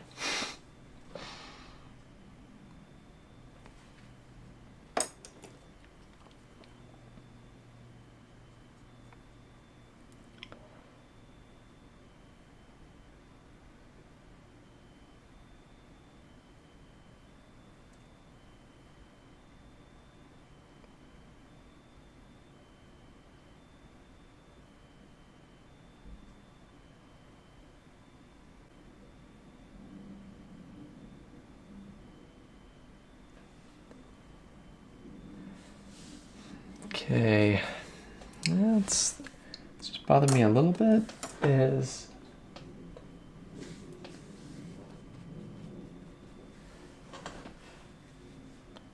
section here, and so this will be more of a decision where I think I want to create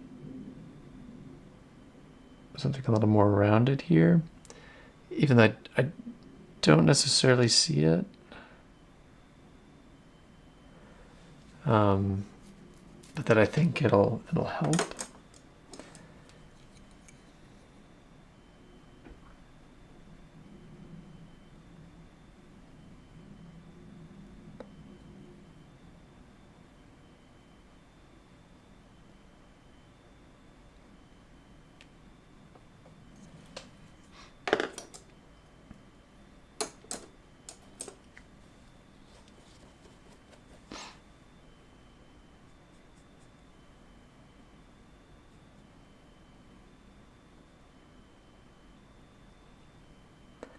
Still a little warm and orange here, and I want to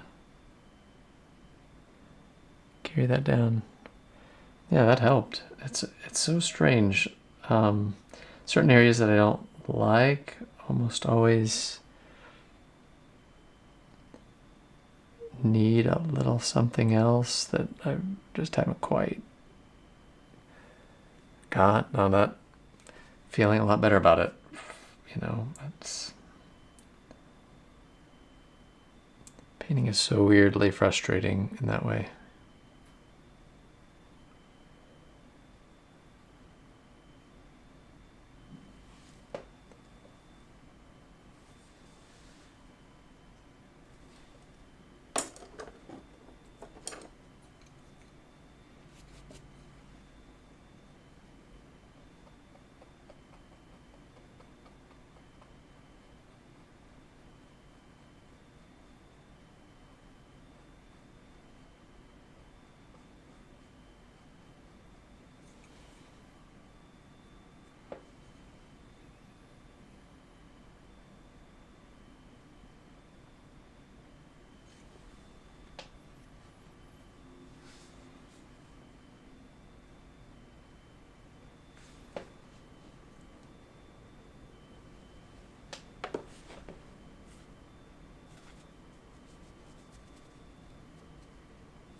Don't be shy. Feel free to ask a question. Helps me in these moments. So I'm just trying to search and search and search. It's a little warmer pocket here. I feel like I can describe it in a way that's a little better.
Yeah, Brock, that's like that is the goal. I don't need you can't help but love that about like shells, right? You have this thing that is so, almost rock hard, and yet it's incredible how it's transparent, and yeah, it's a yeah, that's it. It's like if you want to capture the essence of the shell, like that's it's definitely the aim.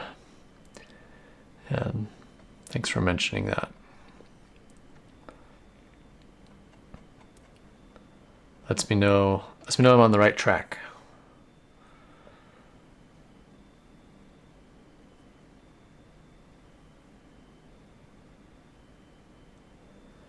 So I'm kind of following the form, making my way up to this part here, saving my least favorite, saving my least favorite for last. You know, I always encourage my kids. I say, hey, eat the parts that you don't like first, and then do the parts you want to do. You know, just get it out of the way, and then enjoy your favorite bits for the end. I can't even keep that advice when I'm painting, so I don't know what to say.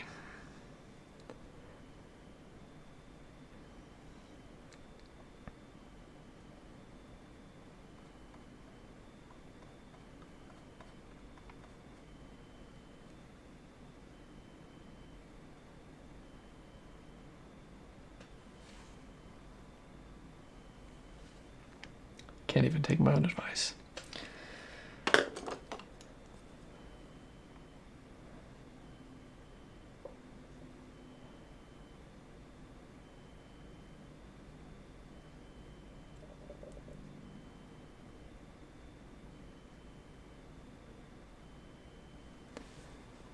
I'm really the type of person that can get really lost in just some of these areas with just how lovely and subtle they can be.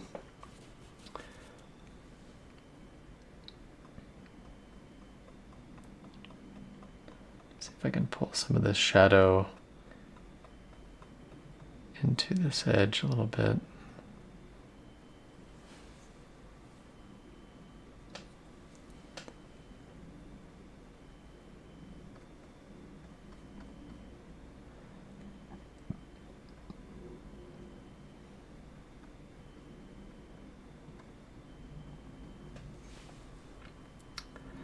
What I really need to work on is landscape, but I feel like that's of the figure, still life, and landscape. I feel like that's my weakest part.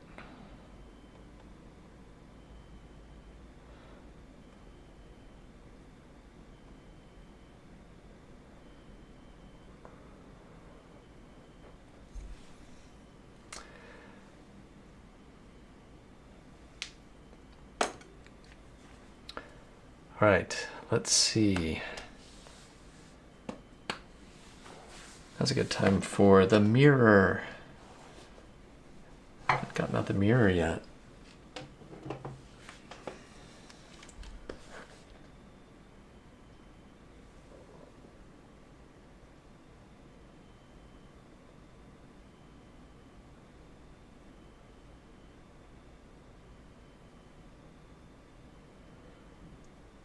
The mirror always makes me realize I'm a right-handed, and so my mark is usually this way. And again, it's one of those things just to kind of know about oneself. It's like if I'm making marks this way, there is a tendency for the whole thing to kind of do this. Now I could say, well, the source material is kind of moving in that direction too, but it's just funny how I can't see that until I look at it in the mirror, and I'm like, yeah, it's maybe tilting a little heavily toward the right, maybe more than the source. So I just say, hey, I don't get it right, and don't hold yourself to a crazy standard.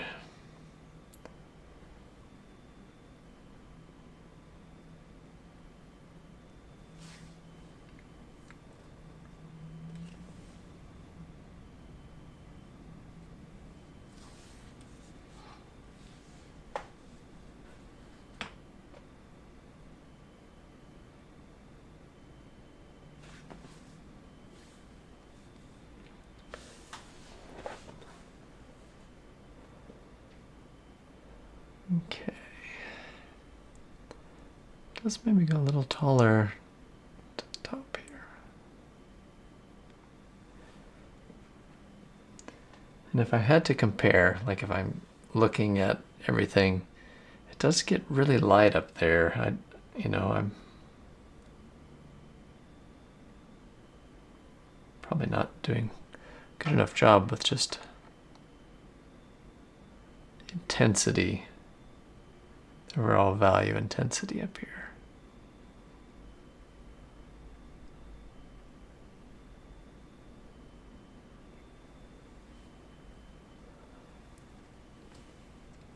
I think that helps, but it's in a little blue now, so I need to try to work in some of these.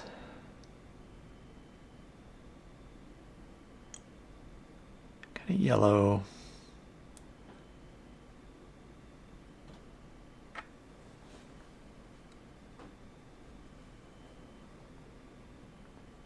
Still keep a little bit of the delineation of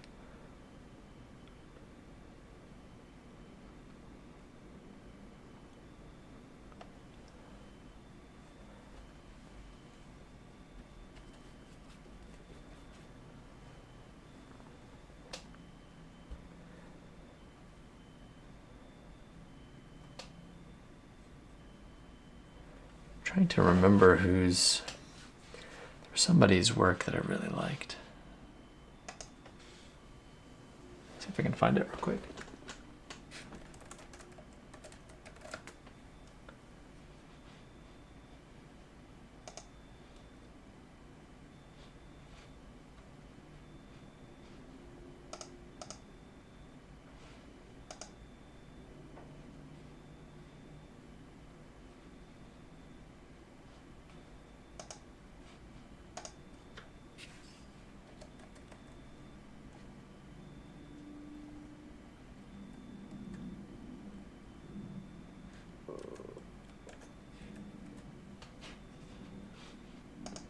I picked the right one.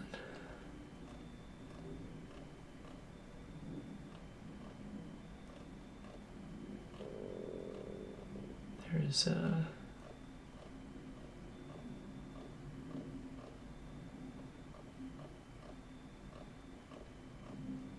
don't think I picked the right one. Well, maybe I did. I don't know. I thought it was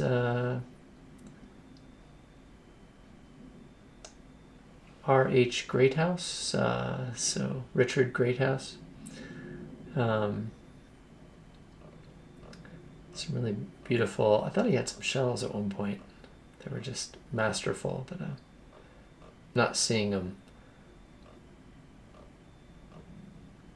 Well,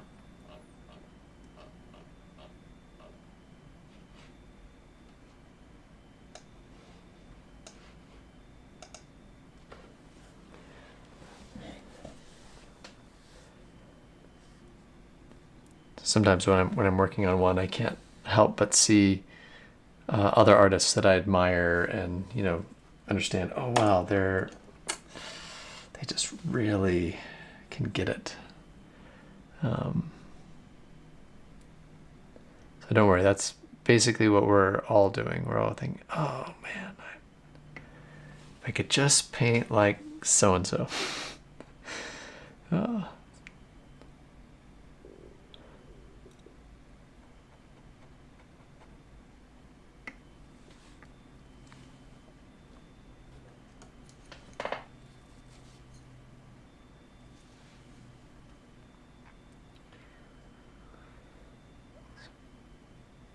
Continue to work my way across here, make subtle changes that I do see there that I think will be important to the final piece. But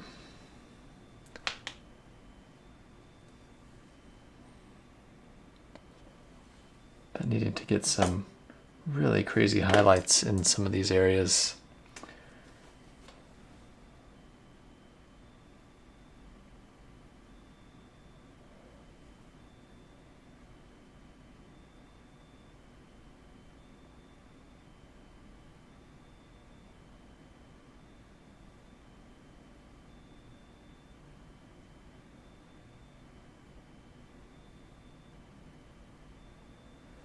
Letting that paint body get a little,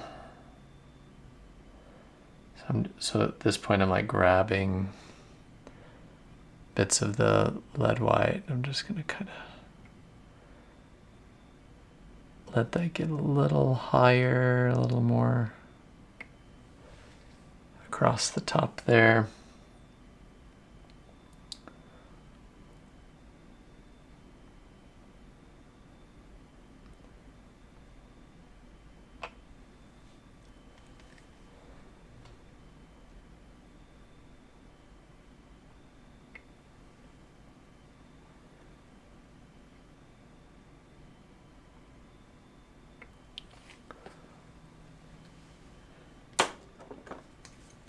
Soften some of them back down.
I'm just kind of almost, you know, sort of rubbing the brush around here. There's not necessarily a stroke as much of just kind of a setting down of some of this lead white so that it catches the light that's shining down from above.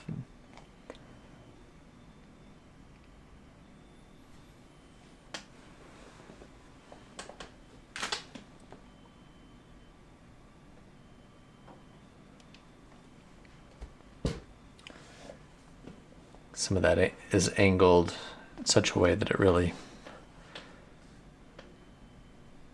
you know, if the painting is going to be kind of illuminated like this, you'll see those are just out and they will grab the light.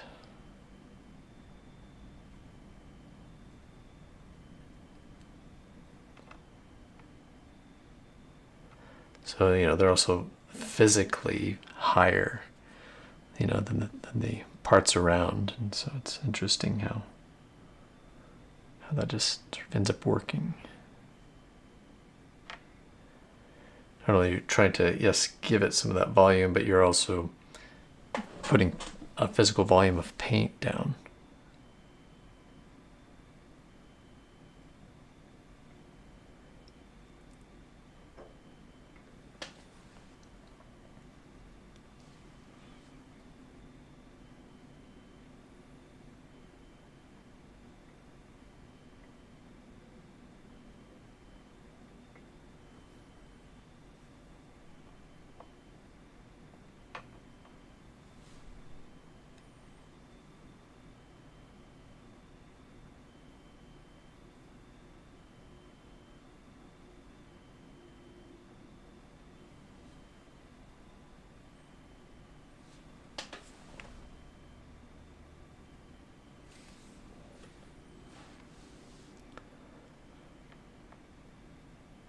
If I have a little bit of time after the fact, you know, I may just see what else I could achieve with maybe a little bit of kind of glazing up here. You know, it just depends on how much time things tend to take to dry, and, you know.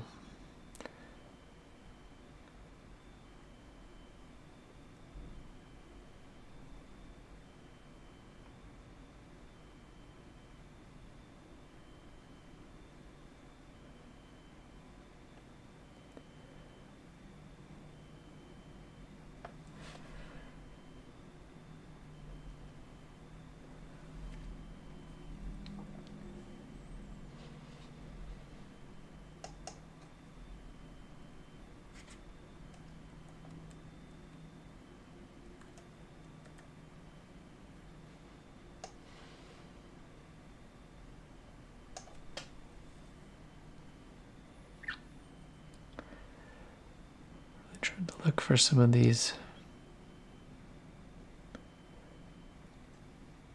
edges that look a little warm, so that some of that warm and that cool can create I feel like I see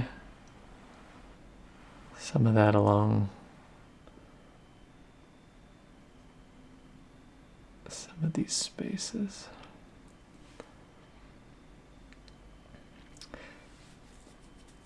A lot of times it's just a matter of me looking around. It's like, okay, what don't I like? And that's what I'm gonna kind of spend my time wrestling with. Pretty happy with everything down here. That the top is what I don't feel confident about yet.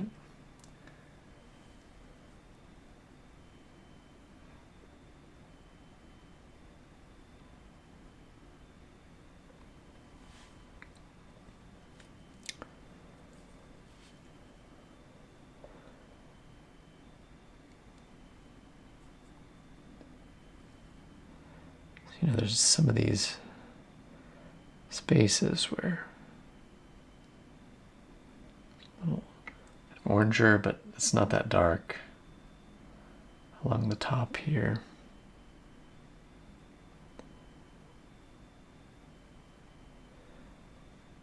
And usually the reason that I don't like them is because there's just something I've not addressed that needs to be addressed. And already I feel better about it with even just that small change. And this is always just me hunting around. What's that next bit of information that is needed?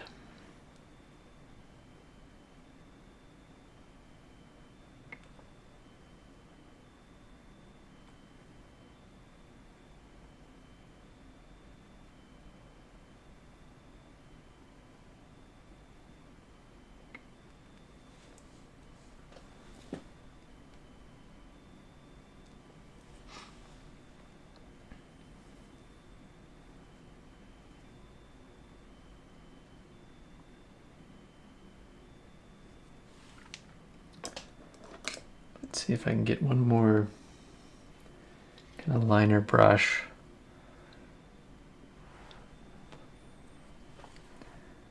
And I might mix up. There's times where I do like to mix up a color. I've spent a lot of time mixing with the same brushes, so they're dirty in their own way. And there's a color that if I take a little bit of the white. Just a small amount of the yellow.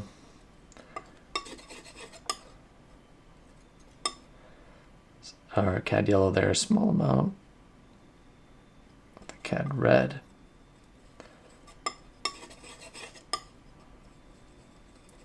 You should make this color that is kind of a little electric, I guess. Need it to be pretty light.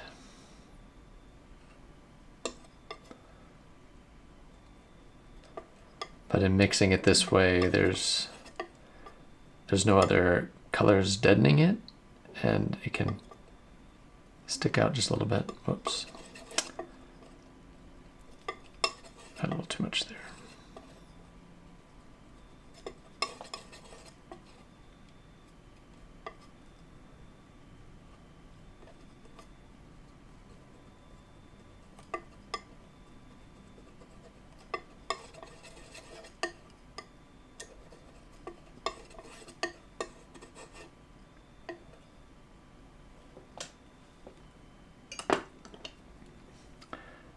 So now that I've got this color that's not very kind of messy with anything else, I'm going to see if I can just get this ridge. Yeah, I think that's going to work if I apply it thick enough. So I'm going to barely just kind of raking it on there. And that's working because that edge is really warm. because it's barely kind of reflecting the area above it.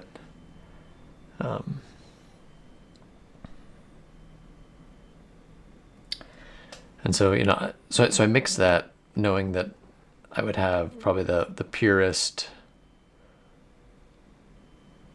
bit of kind of a warm yellow that I could get. That wasn't just mixed with all of the random things that I'm pulling on, which is fine. Sometimes I just need something a little more, I'll just call it out there. That just helps me.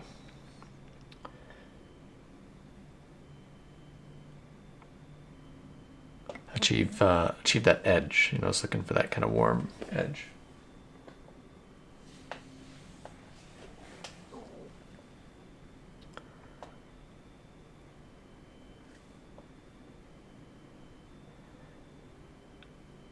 And I want to take this and really pay attention to what's going on here. I think if I draw it carefully, it'll be a really good thing. This kind of goes like this, and then takes a little bit of a curve up, and would go around, except that it's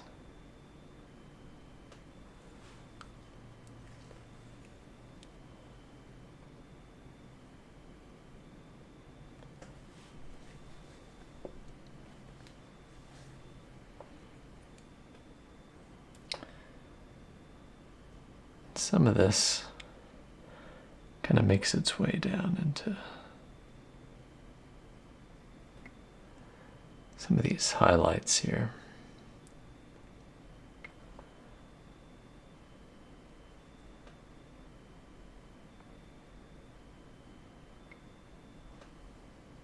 Yeah, that's helping it out. Everything else is looking a little cooler, and this is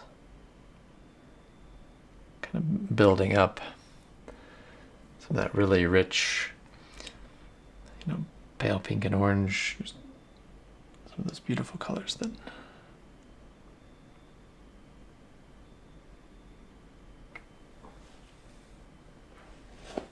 exist.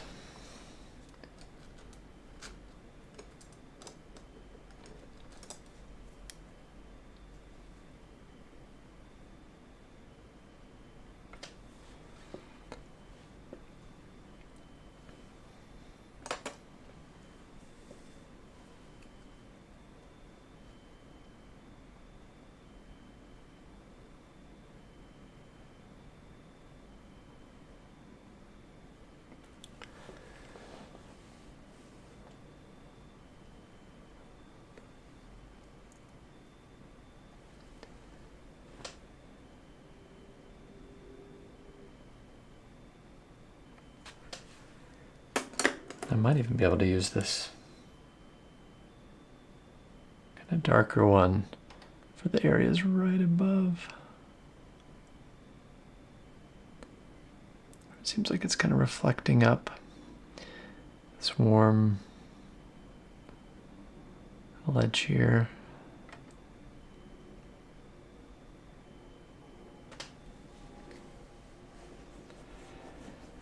Yeah, I'm liking this top part a lot better. Doesn't take much, just, some attention. It needs some attention rather than, no attention.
Okay.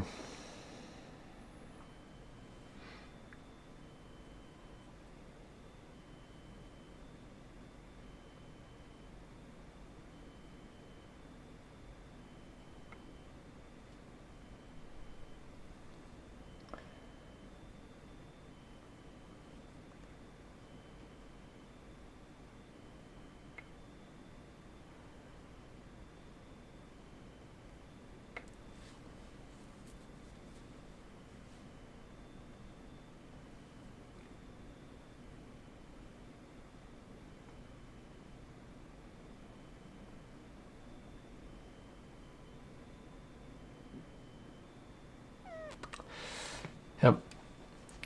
Little changes. It's gotta have enough. So I think right now, what I'm wrestling with is like, I'm really, again, mostly satisfied. Would happily, accept the bottom half, but I want that top half to have the same, for me to be about as excited with it, and I'm just not there, and so I think this is just one of those moments of like, am I gonna work it there until it gets there, or I probably no one else will have an issue with it. When it's framed and done, varnished, it's out there. People will see it, find it beautiful, but I will know. That I'm like, well, yeah, I kind of let that part go, and so I just like to wrestle with it for a little while longer. See what I can manage out of it.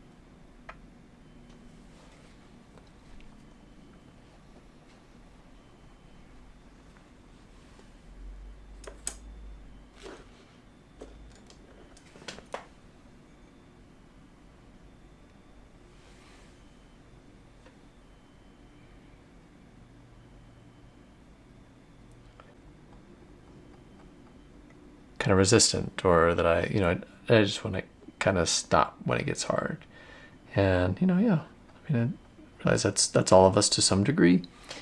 But, I can certainly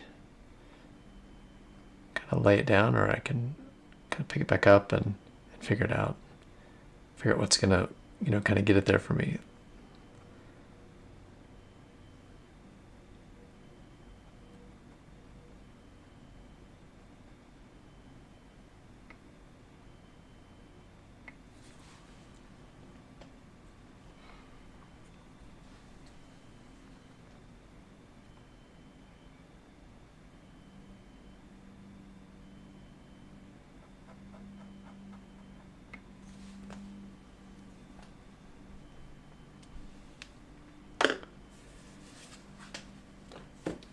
So this is the kind of back and forth communication with the painting, this point.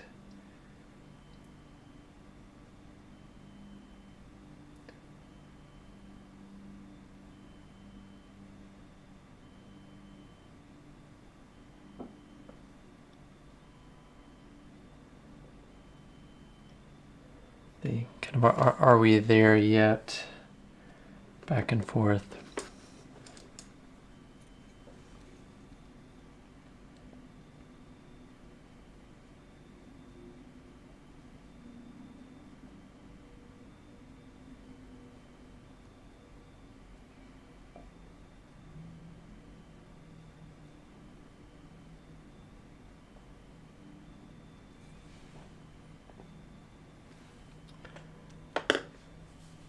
And I think I'm pretty close. I think I'd probably essentially call this wrapped up, although I would I'll probably do a little more with it, but I'm gonna get so specific that I don't know if it's worth running the stream at the moment. So I think with that, I'll probably wrap it up. And you know, if there were any thoughts you had afterwards, after watching or whatever, you know, let me know. And I think for the most part, you know, I can call the shell good. Yeah, there's going to be some little refinements, and possibly, you know, I might let it dry and come back to it with another little bit of paint on top, see if I can build up some of those layers. But I think for this session, we'll call it a wrap. So I just want to, Carol, good question. Ooh, would it be difficult to paint with acrylics? Carol, I'd say for me, it'd be difficult to paint with acrylics. To paint this particular image with acrylics, I'd say if that's the sort of paint you're used to working with, I think it's definitely possible. I just like I like a little bit of workable time with the paint, but that's a great question. Thanks for asking it. I think this is 100% paintable with acrylic as well. The nice thing that I've been able to do though is kind of work back into areas that were, you know, I had painted maybe 30 minutes ago and they're not dry. So there's advantages and disadvantages to both, for sure. But it's a great question, Carol. The tonal and color transition are quite subtle. Yes, you're so right. And I think that's why so I love the shell for that reason. And I'm primarily a figurative painter, so I love painting people, portraits, all that sort of thing. And so this comes close to getting to do that. Those really subtle transitions, a subtle warmth, cools. But that's kind of the exciting part. Really, I love that about this particular subject matter. So, but with that, everyone, I'm going to go ahead and wrap it up. The stream will be up, and you're welcome to drop off any more questions you might have. I will. I promise I'll get to them if you drop them off. Thanks for watching today. Carol, Barack, Georgia, all of you. So blessed to have you. Thanks very much. I'll see you.